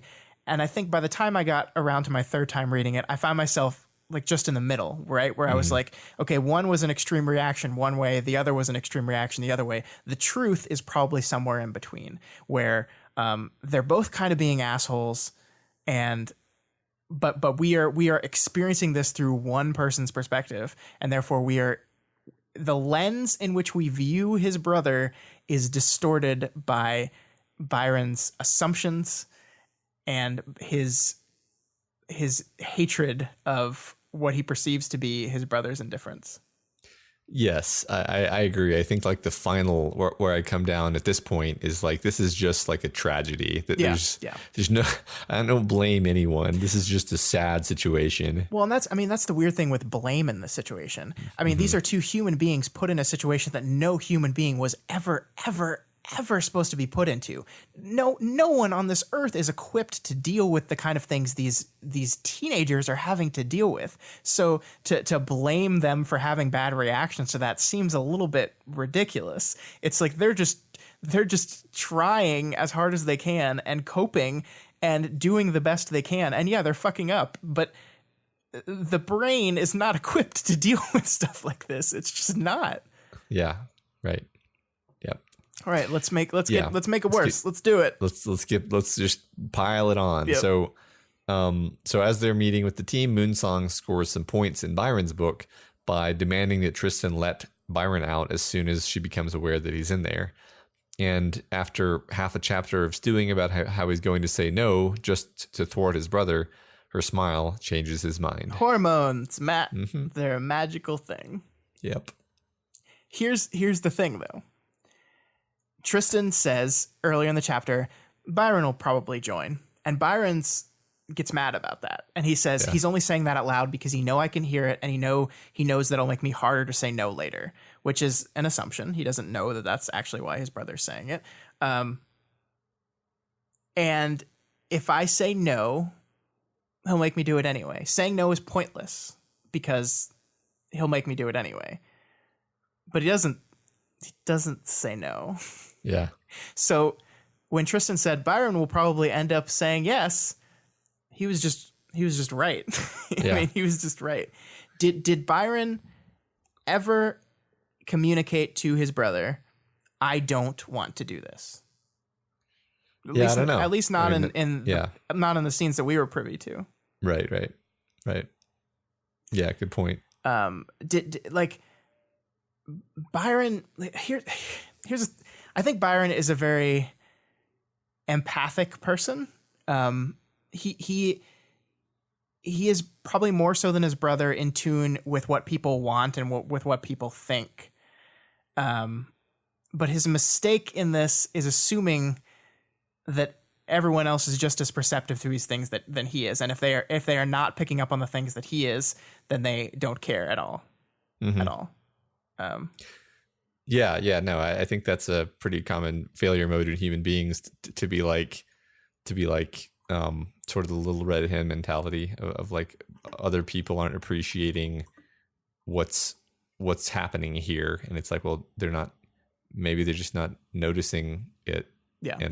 And it may not actually be like a fault. Yeah. Anyway, I also, frankly, think that part of Byron's hatred of the idea of joining Reach was around the fact that his brother wanted to do it. And I think on some level, he probably did want to do it. We see a little bit later that he does describe the caping as fun. He says he has a good time, but there's so much other miserable stuff around it that he can't even enjoy that as much. So I don't fully buy that he was totally against doing this thing to begin with. I think he was just kind of positioning himself as, my brother wants to do it, so I shouldn't. Yeah, I was thinking about that comment I made earlier along the lines of Byron doesn't even seem to want to be a cape. And I was like, well, most of the time, in the vast majority of cases, the shards pick people who are going to use the powers, who are going to want to use the powers. So I think it is actually more consistent to say that he probably, like in his heart of hearts, thinks that sounds awesome and wants to do it. But because Tristan also thinks it sounds awesome and wants to do it, he has to like be all grumpy about it and pretend he doesn't. Well, and I think there's this fear that like he's going to take it, and he's going to take, like, there's all these people and he's going to take these people. Yeah, that's true. Yeah. So we skip ahead to Reach returning from a nice old-fashioned cops and robbers cape fight, having caught a villain and looking good, feeling good. It's mentioned that Tristan is taking over as team leader and that his power is shifting from metal to metal and rock, and Byron's is now almost entirely water rather than asphyxiation gas. When Byron swaps out with Tristan, says Byron was even more ragged and battle damaged. His costume was trashed. Funny how that worked. Oh, the bitterness in that last sentence. The bitterness with that line. Funny how that worked. Even I'm still the one that gets shit on. Yeah, right. So Byron tells Vaughn that things are better, but they're not, because he's really on the edge. Yeah, he lies, and he realizes he's lying as he says it, and then says, did Tristan sense the lie, feeling the slight changes in body language? No. For Tristan to notice, Tristan would have to pay attention to him. Matt, how could he not pay attention? He's like this assumption that Tristan is experiencing all the same things he is, feeling the same things he feels, but is not paying attention to them. Like, that's just complete assumption. Like, that we don't, there's nothing in the text that says that that's true. Other than the fact that Tristan has a very hard time, like, voicing any kind of hints toward his own insecurities. Like, they both kind of do that, right? Like, they both have trouble, like, communicating how they're feeling. Well, especially when it comes to exposing vulnerability. Right. They don't frame things in that way. Yeah. Yeah. And I mean, it's funny because like this literal entire interlude, it's shoved in our face that Byron can't help but be paying attention to everything Tristan's doing and can't really effectively like wrench his attention away from it. So the idea that Tristan isn't paying attention to him is like we very shortly see a situation where I bet if Tristan could not pay attention to Byron, then he would, but he doesn't have that option. Oh yeah, we're gonna get there. Yep. So Byron goes back to his room. Try as he might, he couldn't think to put his thoughts into action. Pen tapped, frustration welled. Pen jabbed, stabbed his thigh. The pain was a shock, like a wake-up call. There's something wrong with my brother, like the piece that can get him to compromise and understand just isn't there, and I'm stuck with him. The pen jabbed again, near the same spot. There's something wrong with me. I felt like I was going to lose my mind from all this months ago. Things haven't gotten better. In a fit, like he wasn't in control of his own body, he brought the pen down 10 times in half as many seconds. So now we've reached the point of self-harm. He's stabbed himself 12 times with his pen. He is spiraling, all while he's claiming that his brother doesn't pay attention to him, doesn't notice any of this. But if Byron can feel what Tristan feels, then the opposite is true.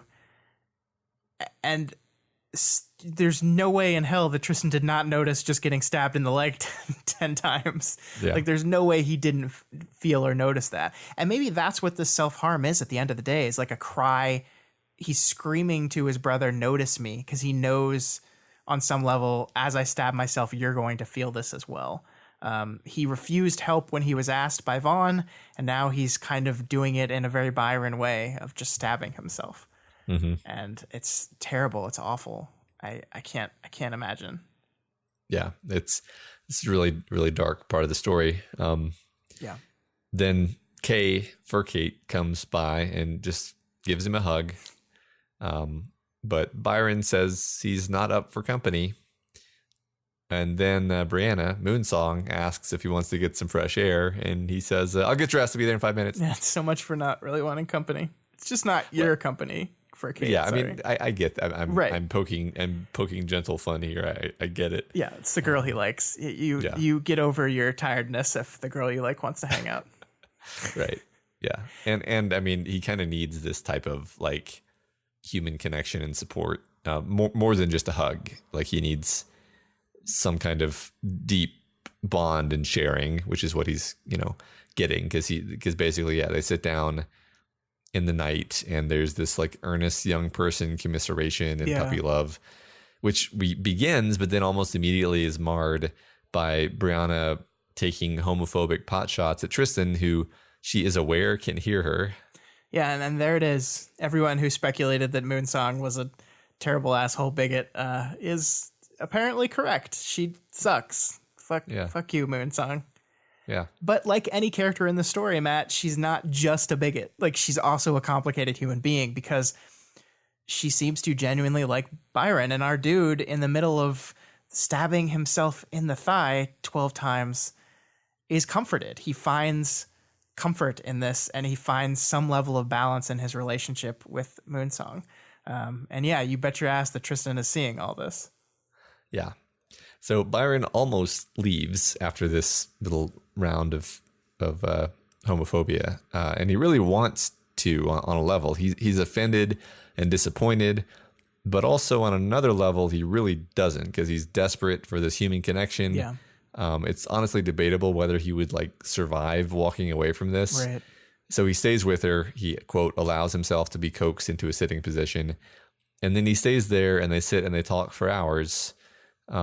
And this is one of those moments where during the first read through, you are just like, that's great. And then during the second read through, you're just like, oh God, I can so easily imagine this from Tristan's point of view. Absolutely. The rage that he must be feeling, the frustration. Someone just said something horrible about you in front of you, and you can't defend yourself. You can't say anything back. You can't leave. You can't walk away. You're stuck doing whatever your brother does. And there's this moment where Byron says, no, you're wrong. He defends you. And you feel probably this sense of warmth. Like, yes, thank you, Byron. Thank you for understanding. Thank you for sticking up for me. Thank you. And then suddenly he's not leaving, Matt. Suddenly he's sitting down. Suddenly he's talking. And then he proceeds to talk for 6 hours with the person that hates you just because of who you are, hates you because you're gay. And so this is more like when you first read it, you're just kind of like, that's fucked up because like he's your brother and he's betraying you. But this is more than just your brother's hanging out with a person that doesn't like you for who you are. He is experiencing everything his brother is experiencing him. The effects of the emotions Byron is having in this moment, he feels when she holds his hand. She's holding Tristan's hand. When she puts her head on his shoulder, she's putting her head on Tristan's shoulder, and there's nothing he can do about it. He can't stop it. He can't tell her to get off. He can't tell her to go away. He can't close his eyes. He's stuck in the situation with a person who just said you're creepy and weird for just being the person you are. And that is horrifying. Absolutely horrifying. The idea of having to sit through that is terrible. And again, from Byron's perspective, what he's doing here is trying to stick up for his brother. He kind of internally justifies this as, this is a chance. If I tell Moonsong about Tristan, if I talk to her about my brother and show her the person he is, show her that he's just a normal person who just has a different sexual orientation, maybe I could change her mind. Maybe I could help her see him not as this creepy thing that her homophobia paints him as. Maybe I could see him as something else. But Tristan doesn't know that. Like, that's not something he's communicating to his brother. That's something he's thinking internally.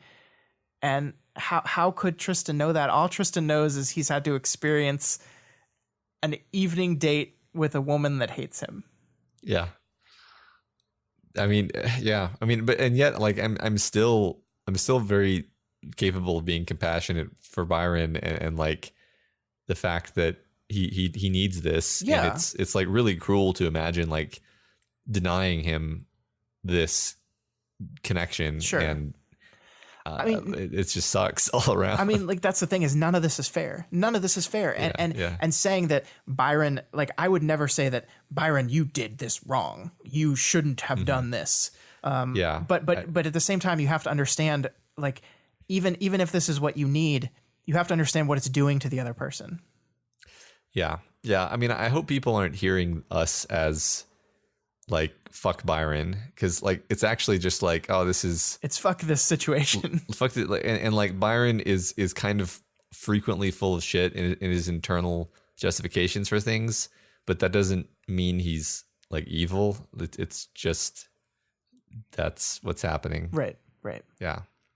And it's understandable. Yeah. And they're both yeah. So we do then later when they switch back see that that experience was pretty rough for Tristan. He says he was gonna legit lose his mind. And Byron is kind of reacting to the way Tristan is behaving and is thinking, for his brother, listening to him was so impossible that it was literally harder than doing nothing at all. And with that, a realization of just how insurmountable the obstacle was, the fact that Tristan might never understand because he wasn't even willing to begin trying.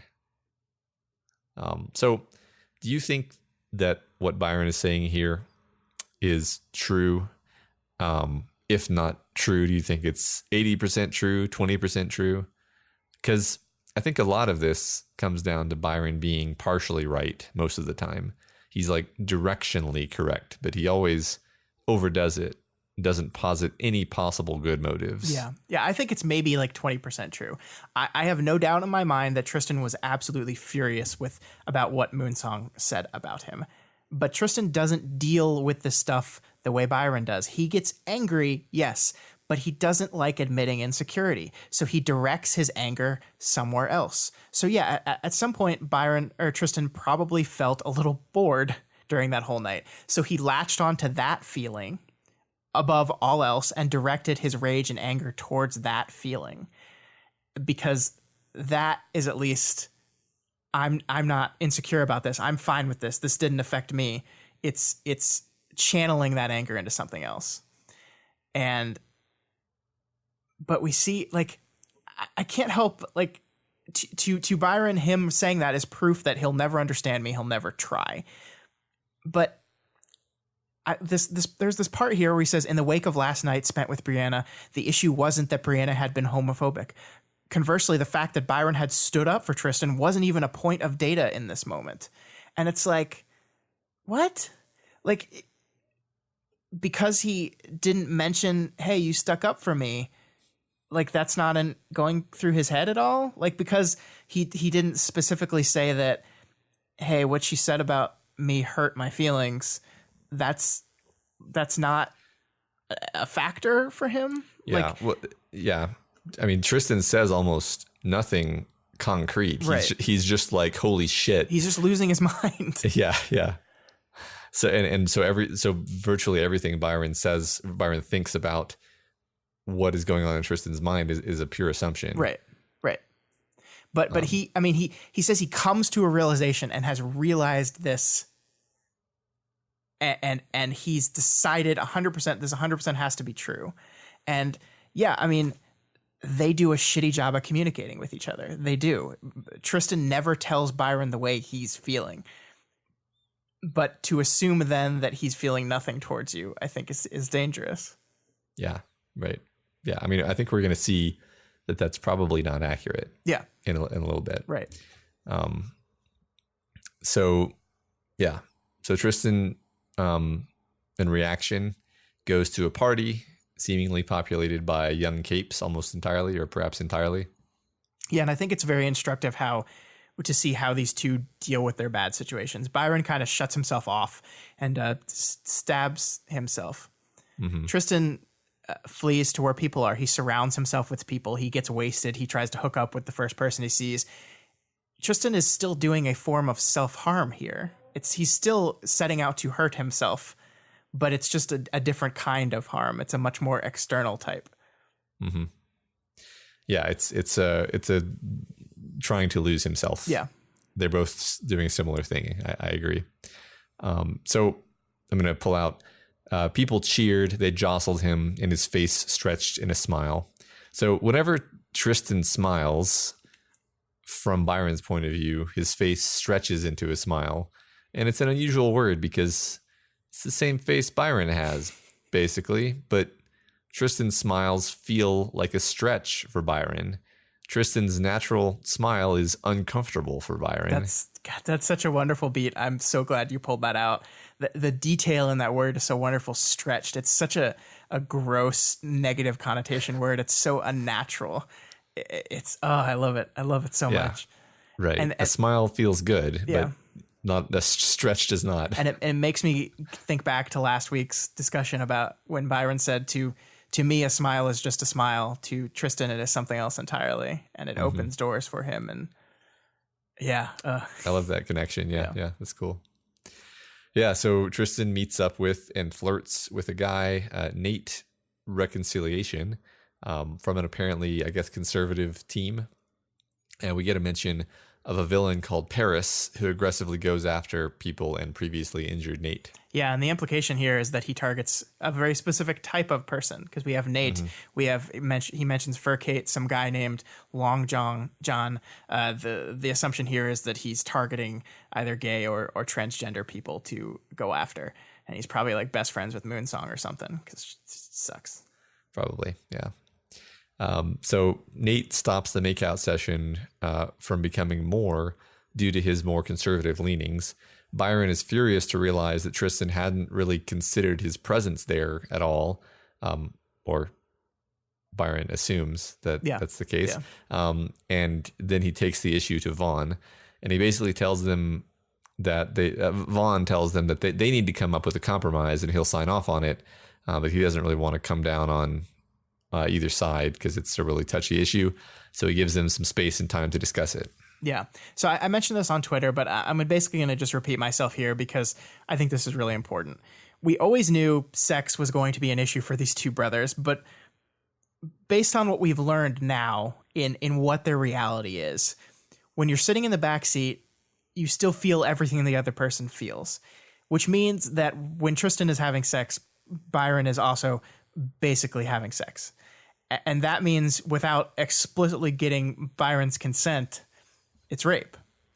And actually, if Tristan went through with it and didn't tell Nate about the whole Byron situation, even if Byron consented, it would still be rape because Nate was never given the option to consent to sex with Byron because he's in there somewhere and he's still feeling it and still having sex. So all that to be said, at the end of the day, I think Byron is like well within his rights to be extremely, extremely upset about what he thought Tristan was actually going to go through with and actually going to do. I think I am completely on his side here that going that far is fucked up beyond all belief. And I'm on his side for like saying, okay, we got to go talk to someone about this. We have to set up some rules. And I think it's important that Byron is kind of right here. Yeah. I mean, he is right. If Tristan has a point, it's like this is just like a crushingly, devastatingly awful thing that to say that I can't do anything like this ever. Yeah, and I think to Tristan. I think in Tristan's mind, he probably legitimately thought that he wasn't going to go through with it. Like, I think he legitimately said, I'm going to stop this before it goes too far. I'm not going to do anything like that. And also I think there's a difference between like passively knowing that you could never do this and having a specific rule out there that says, no, you will never be able to do this. Mm-hmm. Like, it's just like, it's been stated and it's real and you know it and it sucks. It really sucks. Yeah. I mean, it kind of sucks to have rules between people. It's always better to have trust and a feeling like the other person is thinking about your needs. And they've both like pushed each other so far that they're both kind of not feeling that kind of generosity at all. So yeah. Yeah. And I actually really like Vaughn as kind of the mediator here because I think he captures my feelings on these two characters pretty well. So to Tristan, Tristan says, he's making a big deal out of nothing. He does this, gets unreasonable. And his response is, it doesn't sound like it's nothing to him, saying, you're not really paying attention to what your brother's saying. But then he does the same thing on the other side to Byron. He says, you can't know what Tristan thinks are plans, Byron. I think you're being a little bit unreasonable. And again, Byron comes back with, no, I'm in his body. He doesn't pay much attention to him. He doesn't pay much attention to me, but I pay a ton of attention to him because I have to. So I love that he's kind of calling them both out. He's like, look, guys, you're both being a little unfair here. Yeah. He uses the word like, I love that. I actually do love that Tristan says that Byron is being unreasonable. And then Vaughn uses that same word. Like it's almost like an admission that, hey, Byron, you are being a little bit unreasonable. Like he's just being dismissive of your feelings, and that's not right. But yeah, a little bit. Yeah. No, I agree. I hadn't really thought too much about that, but yeah, he does make a good. He makes a good mediator, with the exception that he refuses to really conclude. Like help. Yeah. Yeah. Like he's like, you guys are going to have to figure this out. And of course it resolves kind of the only way it can resolve. Which is not really a compromise in the sense of both parties coming to an agreement that they're both sort of happy with and sort of unhappy with. It's sort of just Byron crushing Tristan's hopes and dreams. Yeah. And we have this moment. Tristan is the one who's in control, and it says his finger traced his leg at the thigh. If she makes you happier, then whatever. She can say whatever she wants about me if she keeps you in one piece. I really despise the fact that you're not understanding that this is what I need to keep myself in one piece. I think this might be the most important quote of the entire chapter. And I think the subtlety with which Wildbow has kind of played his hand throughout this entire chapter is demonstrated here. Byron thinks that Tristan doesn't ever pay attention to him. He thinks he doesn't care about Byron, about what Byron wants, about what he needs, that he's so indifferent to his brother, and that every action he, meaning Tristan, takes is a selfish one. But here's him saying a selfless thing. Here's him saying, if she makes you happier, then whatever. She can say whatever she wants about me, and if she keeps you in one piece. And you could argue that he's saying this just to, in a Tristan kind of way, just to do what he does, to manipulate people, to get people on his side, to win people over. But then that beat at the very beginning of the chapter, the paragraph, Matt, his finger traced his leg at the thigh, at the spot where Byron stabbed himself the night before. And to me, that says everything you need to know. That says that Tristan in this moment is kind of between a rock and a hard place. He knows his brother is in bad shape. His brother is stabbing himself in the leg. He knows that he's on the edge, and taking away Moonsong from him would probably be enough to push him off. And he's thinking about that. He's thinking about that wound, that pain in his thigh as he was stabbed, as he is making this decision. So if you say to me that Tristan is truly not aware and not concerned with his brother's feelings, I look at this and I say, bullshit. I don't buy it. Yeah. Yeah. And I think that's Byron almost doesn't process it as meaning that. Right. Like he's just like, you're just saying that, Tristan, basically it's, I mean, what he says next, or it's not the thing that immediately follows, but it follows close enough that it shows kind of that Byron is not actually listening. He's not actually there to compromise, because he says, Tristan, he hesitated. Tristan, I have to draw the line here. Tap out, give, accept my terms, or I'm going to reach out to Nate and I'm going to tell him everything, that I was there, that I could see him. I'm pretty sure he didn't even think that was possible, because he's an actually decent human being and he would have stopped you well before if he thought of it. I will tell him and he will think you are completely and utterly fucked up, which I'm pretty sure you are. And shortly after this, in a sea of doubt like watercolor bleeding out into endless darkness, Byron counted his first real victory against his brother. Oh man, Matt, tap out. Here we are at the end of the chapter, and Byron is still choking his brother to death. He's still on top of him, choking him to death, begging him to tap out, to see his way of thinking, to just see that his way is the reasonable way, and all you have to do is relent and everything will be fine. Yeah, I mean, it's the perfect phrasing, because it literally means like, comply or I will hurt you badly. Yeah. But this time Tristan can't stab him to make him stop. Byron's already done that to himself. And so Tristan's only option here is to relent, is to say, yes, you're right. Yes, you win. And this idea of counting victories is so inherently destructive. And I'm wondering if and when we get Tristan's point of view, if we're going to see him count victories this way. I kind of doubt it. I don't think Tristan would do that kind of thing. And not saying he's better for it, but I just don't think it would occur to him to count victories like that. And I just that sentence, that in a sea of doubt like watercolor bleeding out into endless darkness, Byron counted his first real victory against his brother. That sentence is so scary to me. Yeah. No, I agree with you. I don't think Tristan sees things this way. I mean, that's kind of the problem, is it's a very like completely incompatible worldview, actually. So we cut to a bit later. Byron appears to be doing better. He's continuing something like a relationship with Moonsong. The rules are set, reaffirmed. He's more comfortable with things.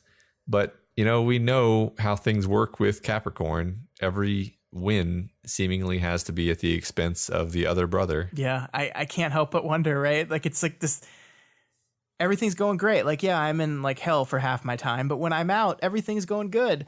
And I wonder if you asked Tristan if everything was going great, it seems to me that all they've done is temporarily traded who's suffering more. Yeah, I mean, and we set up this. It's funny, this didn't even occur to me until right now, but like the next, like exactly next thing that happens is we learn that Paris, the villain, has gone after Nate again, and we can only assume that Nate is injured or worse. Right. And then when Byron hands over control to Tristan, not only is he handing control over to a Tristan who's understandably pissed off that a guy that he liked has been injured, he's handing control over to a Tristan who has just like lost and tried to compromise and still lost. And he's just he's not just angry, he's like desperate angry. Yeah. Yeah. And it nicely brings us back to where we left off with Tristan at the end of the last chapter. But yeah, I mean, it shows he's like, Tristan gets angry and he turns the focus of his anger onto something else. Like that was kind of implied by the end of the last chapter, right? We switch to Tristan and he's furious and Goddess says, take that anger and channel it towards something that's useful for me. At the end of this chapter, the implication is he's going to take everything he's been feeling in this moment and channel it, not just his anger at what Paris has done to Nate. Obviously, that will be part of it, but his anger at everything, his anger at his life, and channel it into this guy. And look, we know that he murders someone. Like we know that Capricorn is responsible for the death of someone. So this is pretty clearly setting up the situation that's going to end in Tristan going too far. And so it's like, yeah, like nobody wins ever. Yeah. So Byron, you count this as a victory, but it's not. Everybody loses. It's a lose-lose situation. Yeah. The cost of your victory was really, really bad. Yeah. So maybe you should have given your brother some. Yeah. Well, I mean, again, I sound like I'm like blaming him, but it's like, yeah, they're both scrabbling for something. Yeah. And it seems like it's always at the expense of the other. Yeah. And I don't know what a compromise between I don't want you to have sex and I want to have sex looks like. Yeah. I mean, like my thought there is like, I don't either, but that means that they need to talk it out for like many hours over the course of several days, right? And come out and like brainstorm some ideas of what they would each be willing to accept the other doing. But they don't seem to have that kind of relationship at all. Yeah. And they don't seem to have anyone who's coaxing them to do that. Yeah. So. And I mean, Tristan like totally shuts down in the middle of this conversation. Like Byron said, I forget what exactly it is that sets Tristan off, but at one point he just stops talking, and just every time he switches, he just immediately switches back. So yeah, I mean, they're not even at a place where they're able to communicate in their rare moments where they do communicate. Yeah. Right. Whew. That was a long chapter, Matt. It's intense. I'm happy. I'm happy with that. I am too. I feel so bad for both of these kids. Like, it's so awful. Yeah. It's worse than I even thought it would be. Yeah, 100 times worse. We had no idea. I had no idea. Like, you could you imagine how terrible that would be, and then the reality of it is just so much worse. Yeah, partially because they're both kind of like putting on a brave face. Yeah. And mostly Tristan, and that bravado we talked about. Yeah. All right.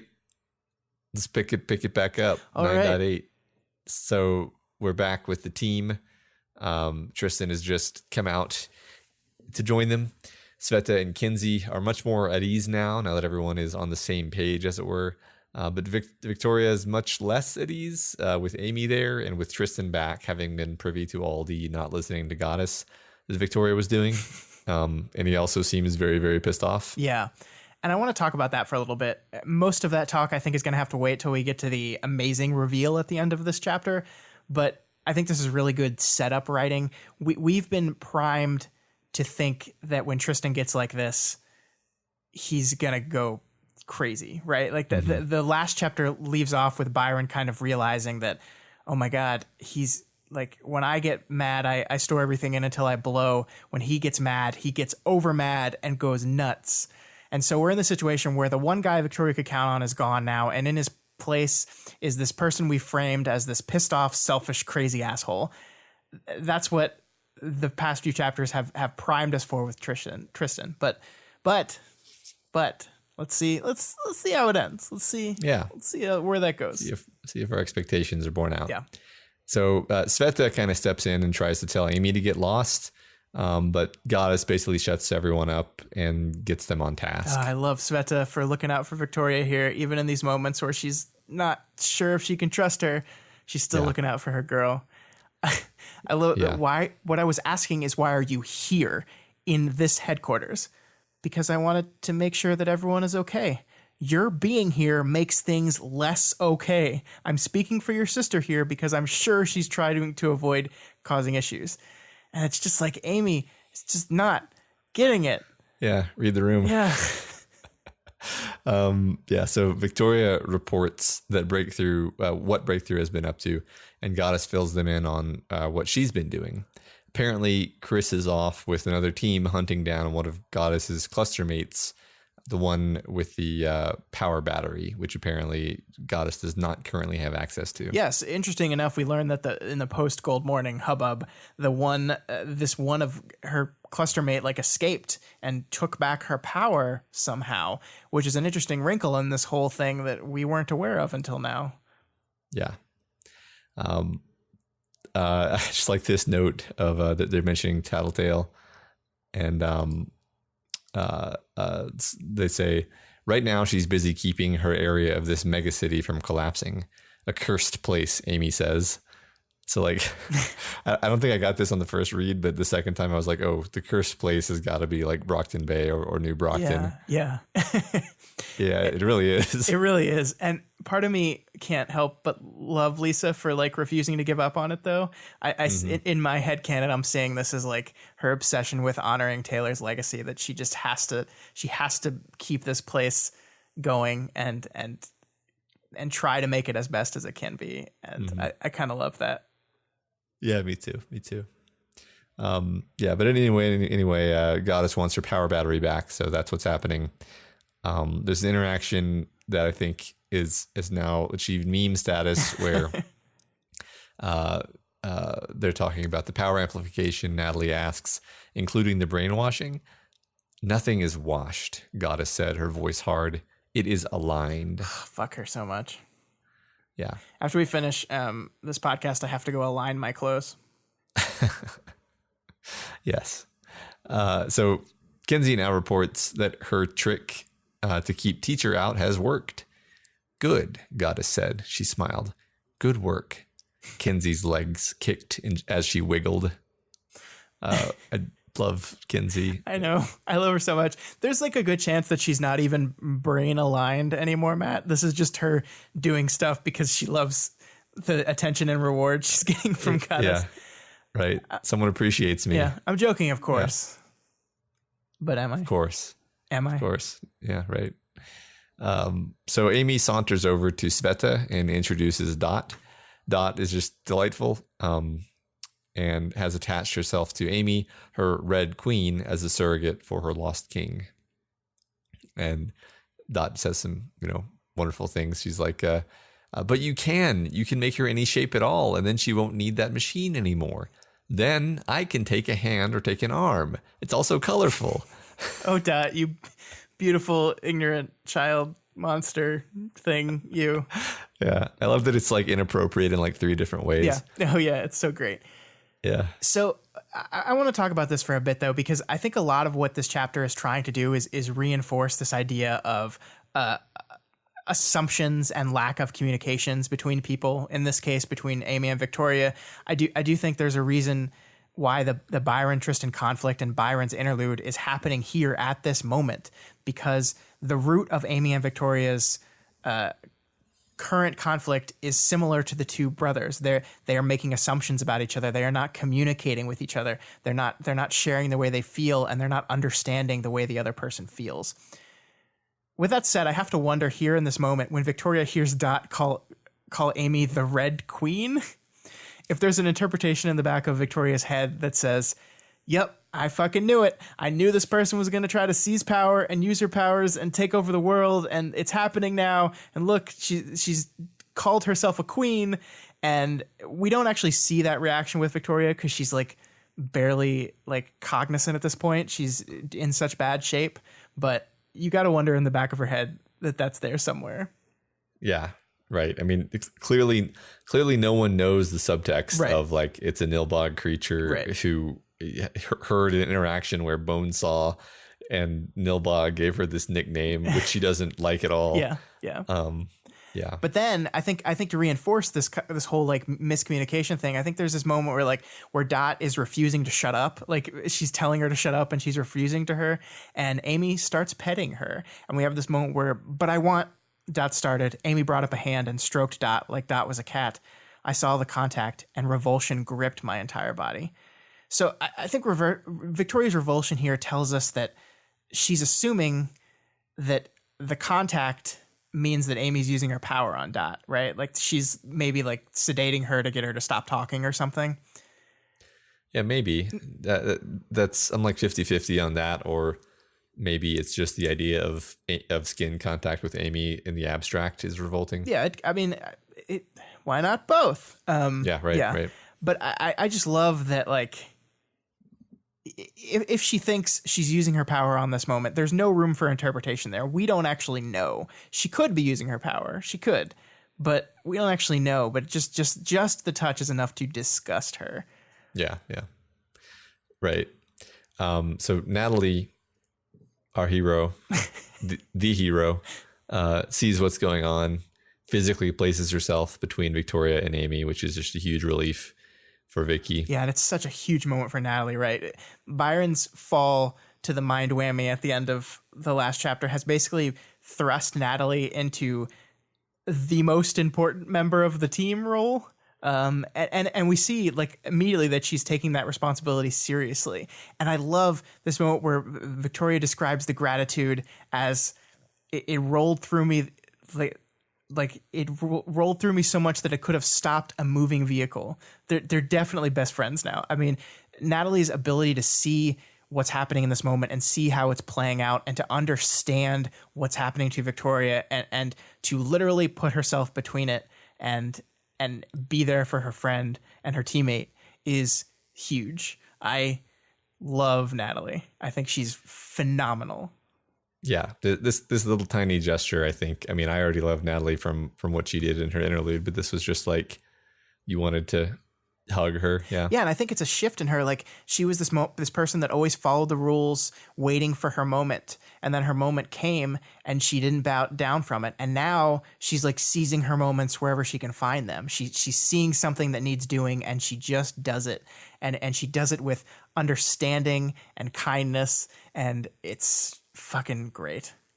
Yeah. So she gets a moment unmonitored with Natalie, and she tells her as much as she can. She tells her that Byron and herself will listen to Natalie. Yeah. And we also see that as much as we talked about in chapter 7 about how Victoria seemed to be able to actively plan against Goddess, she still is fully in the Blue Lady's grasp, because she casually says, well, what if she ordered you to destroy the planet? It's like, well, then I'd evacuate everyone and then I'd destroy the planet. Right. But we also get confirmation about I think this is Wild Book kind of sending the message about what isn't capable of doing means, because she also says, what if she told you to destroy the planet with the people on it? And she's like, no, I couldn't do that. She's not capable of killing millions of people. She won't do it, whether Goddess commands her to or not. So I think that fully kind of gets across how the compulsion works and how the I can't make you do what you're not capable of statement, what that fully meant. Yeah, I think it kind of confirms what we had concluded from the previous clues. Yeah. So now they're interrupted by a video feed of Rain and Crystal Clear stopping the prisoners from entering the mess hall. Crystal Clear uses his ability to launch explosive crystals through surfaces to create a distraction and to take a second shot at the pharmacist. He's the best crystal boy, Matt. I love that this explosion almost serves to like literally blow us into the final act of the arc. The time for talk is over now, and the actual like battle for the prison at this point has like begun in earnest. Yeah.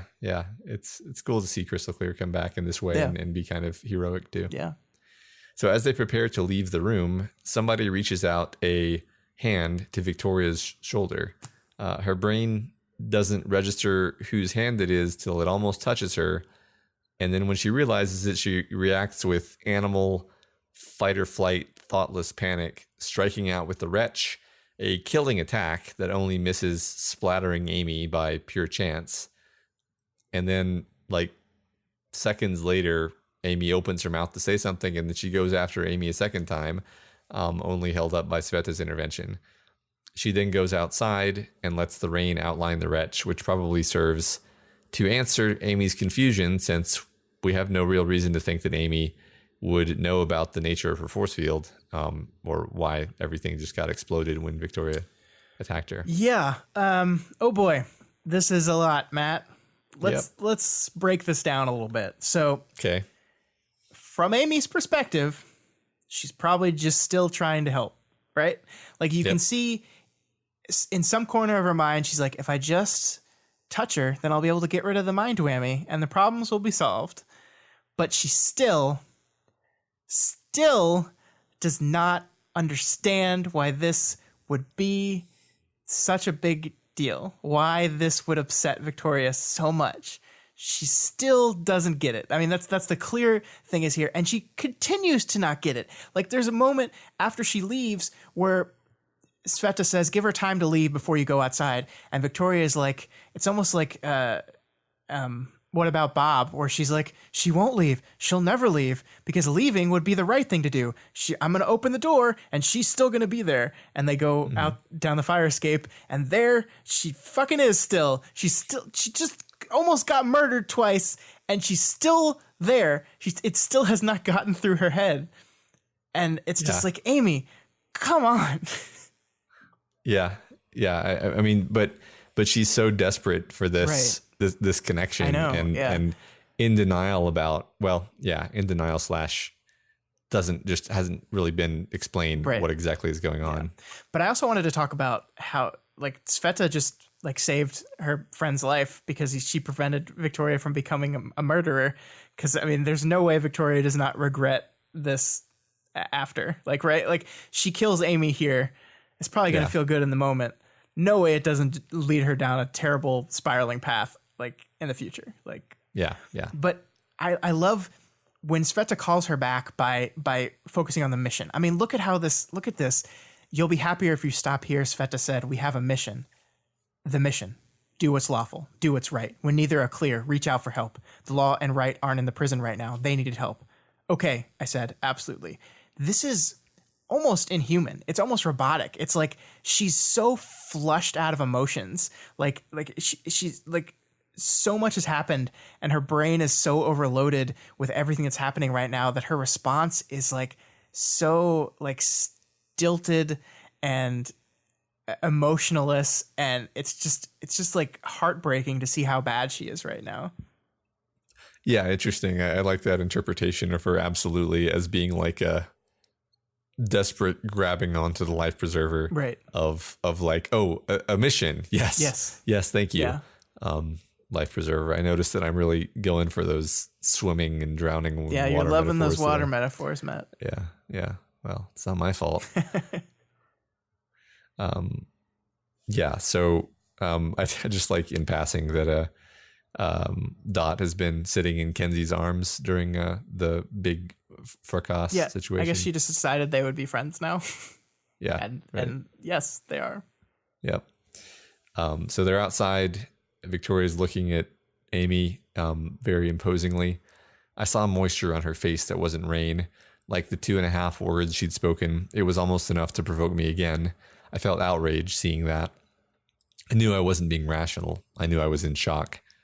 Like with the Master Stranger protocols, I had to recognize where I was and what I needed to do. Things divorced from instinct, biological impulses, and baser needs like fight or flight. Did you get your closure? Goddess asked. Amy turned her head to look at the woman, and I could see her eyes, bewildered, haunted, hurt. Sick burn, Goddess. Yeah, I know. So that's all it is, right? It's so shitty. Yeah. I mean, it's like, it's basically her saying, so this went the way you wanted it too, huh? It's wonderful. And you have to hope in this moment that maybe finally at last, Amy gets it. Victoria has finally communicated the full extent of what Amy did to her. In the only way she knows how, which is just saying, look at this thing you turned me into. It is still with me. It is with me every day. It is with me every moment. It is here. It is still a part of me. There is no resolution between the two of us because this thing is still here. And you hope that maybe Amy finally understands and she leaves this interaction, this terrible, awful, bad interaction with hopefully just a bit more understanding about why her sister can't forgive her right now. Yeah. But the question is, what will Amy's reaction be to this? Will it be good or will it be dangerous? And considering that Amy is like the mayor of Bad Decisionville, I'm going to say this isn't gonna go well. I'm gonna say that Amy's gonna leave this reaction and go on her own little kind of spiral, and I don't know where that's gonna end. Yeah, I mean, if we're making parallels to the interlude we just read, where it's like this ever escalating volley of like, aha, I've scored my point Right. with the other party, Yeah. and it's like, okay, then the other party goes off and does something horrible and unforgivable. Great, I think you're I right. guess Yeah. you won, sure won that Yeah. one. Way to win. Yeah. Because like, yeah, it's very reminiscent of Byron's like, ah, yes, this is the first victory I've scored against my brother. Yeah. It's like, yeah, I mean, Vicky got her victory here. She got her point across, which is what she's wanted to do. Yep. Good job. You know, I mean, on the one hand, you understand. On the other hand, it's like, yep, that now Amy's wandering off into the darkness. Yeah. Yeah. It's gonna go well. It's Matt, look. This is the world of parahumans. Things work out. They just work out. It's gonna be fine. We don't have to worry about it. The next time we see Amy, she'll probably have like a steady 9 to 5. She'll be hitting the gym regularly. Like she's gonna be fine. Yeah, she's gonna use this as an opportunity to work on herself. Exactly. Yeah. I like this little part where we haven't really focused too much on Tristan. He's been there in the background, kind of brooding, angry, staring at Victoria sometimes creepily. Yeah. And then there's a point where he gives like 7 times too many reasons to ask Natalie to go lock up the place. I don't want to have to go up the stairs with all my armor. Will you take care of this for me? Yeah. When he really just like wants a moment with Victoria alone, and we're not really sure what's going on with him. Kind of, you have this suspicion like he's going to be like, I know that you're working against Goddess. I was watching you conspire with Byron, something like that. That was where my head was. But instead it's, I get it. Tristan spoke. His voice wasn't his usual. The sibling thing, wrestling with wrongs. I nodded. I could believe it. Difference is, I was the wrongdoer, he said. The blood was on my hands. And then, he surprises us. Yeah. And he tells her that she needs to keep him in check. And he has been watching, of course. But he's actually down to keep following those Master Stranger protocols. So now they all get on Goddess's giant disc of destroyed parking lot. And they ride through the first of the prison portals and then approach the second.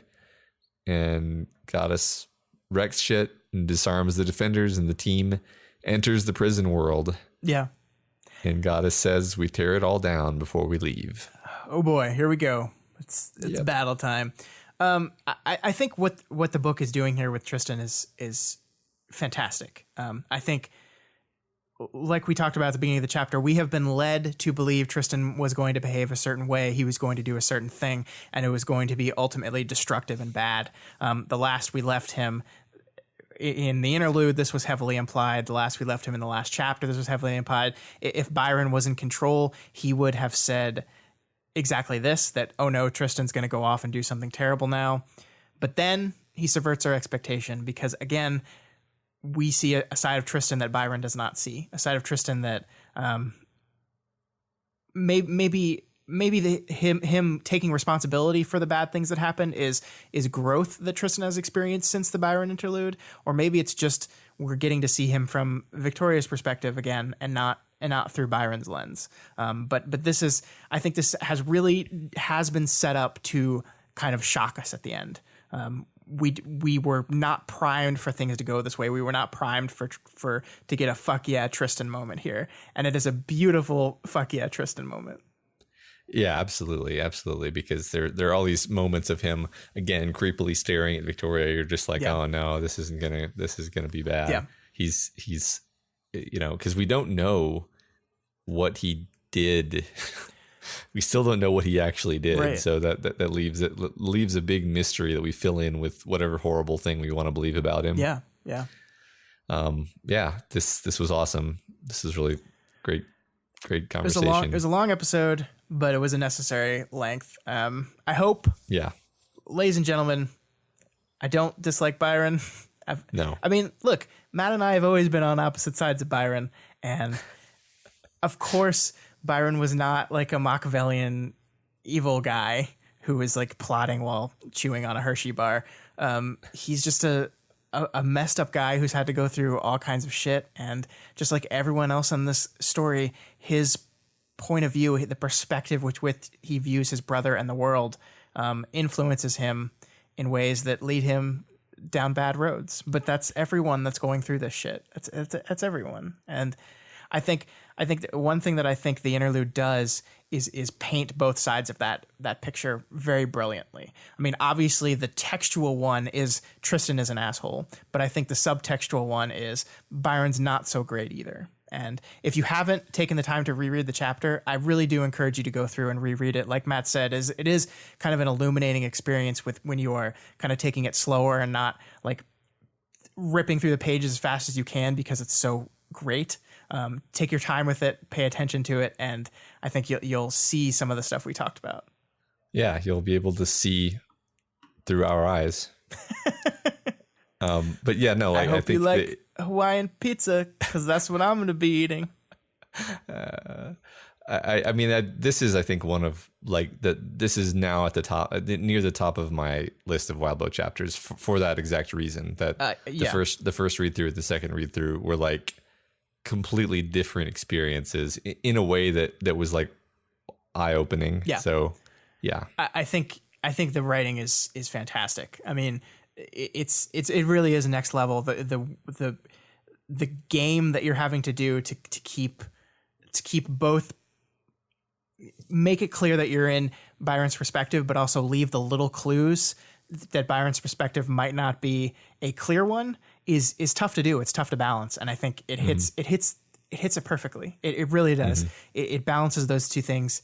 And I love how Wild Bow balances shitty situations and people making wrong decisions, but you always understand why they're making the wrong decision. It's like you can be disappointed in their decision that they make, but you're like, I get it.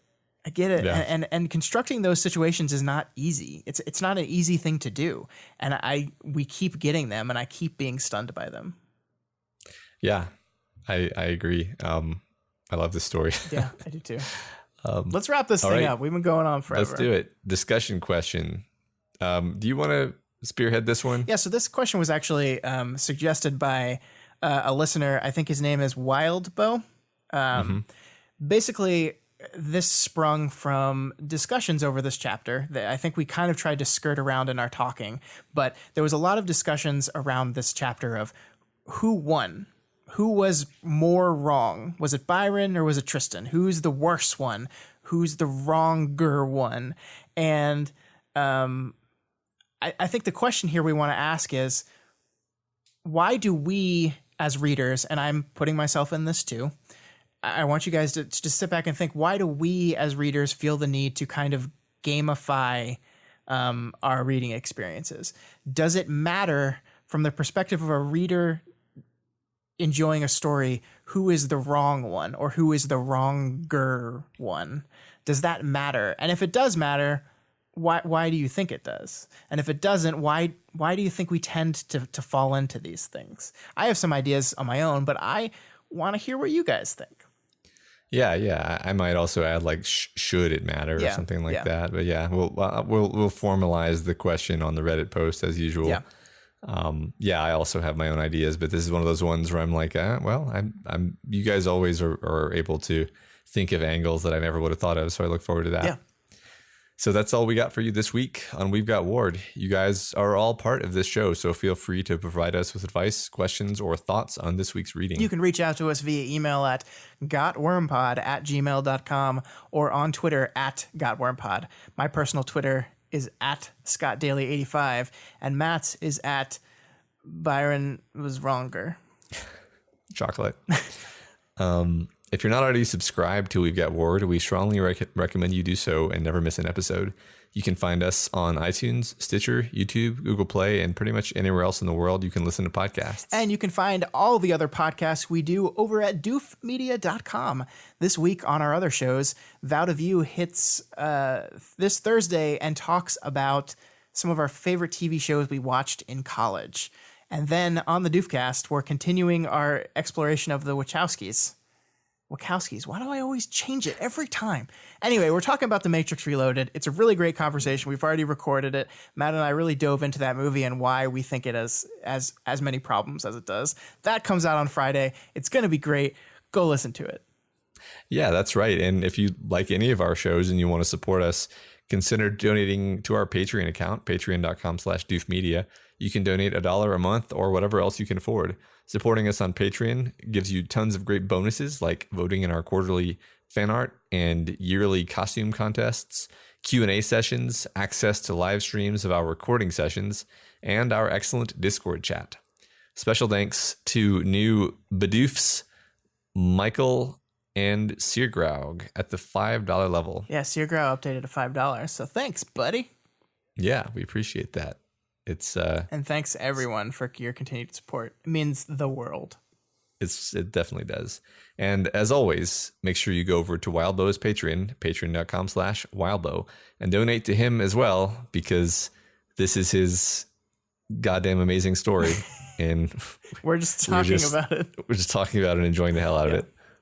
And if you cannot afford to donate right now, that is absolutely okay. You can instead call your brother on the phone, tell him how you feel, and just talk, just communicate, just, open those lines of dialogue. They're really important.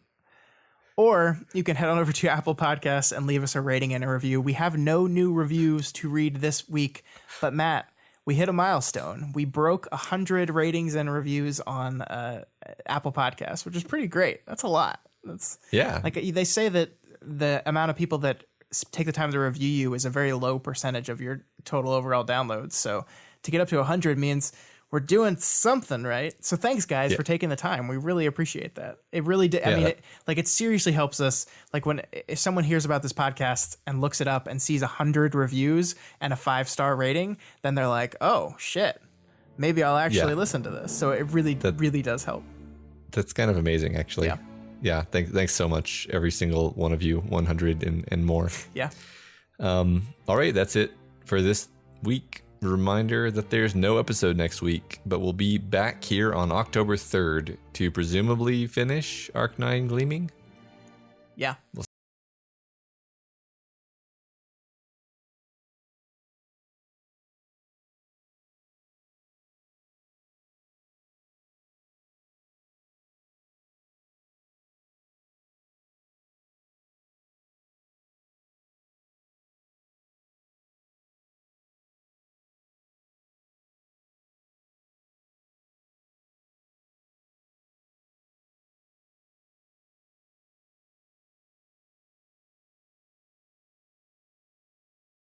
Wachowski.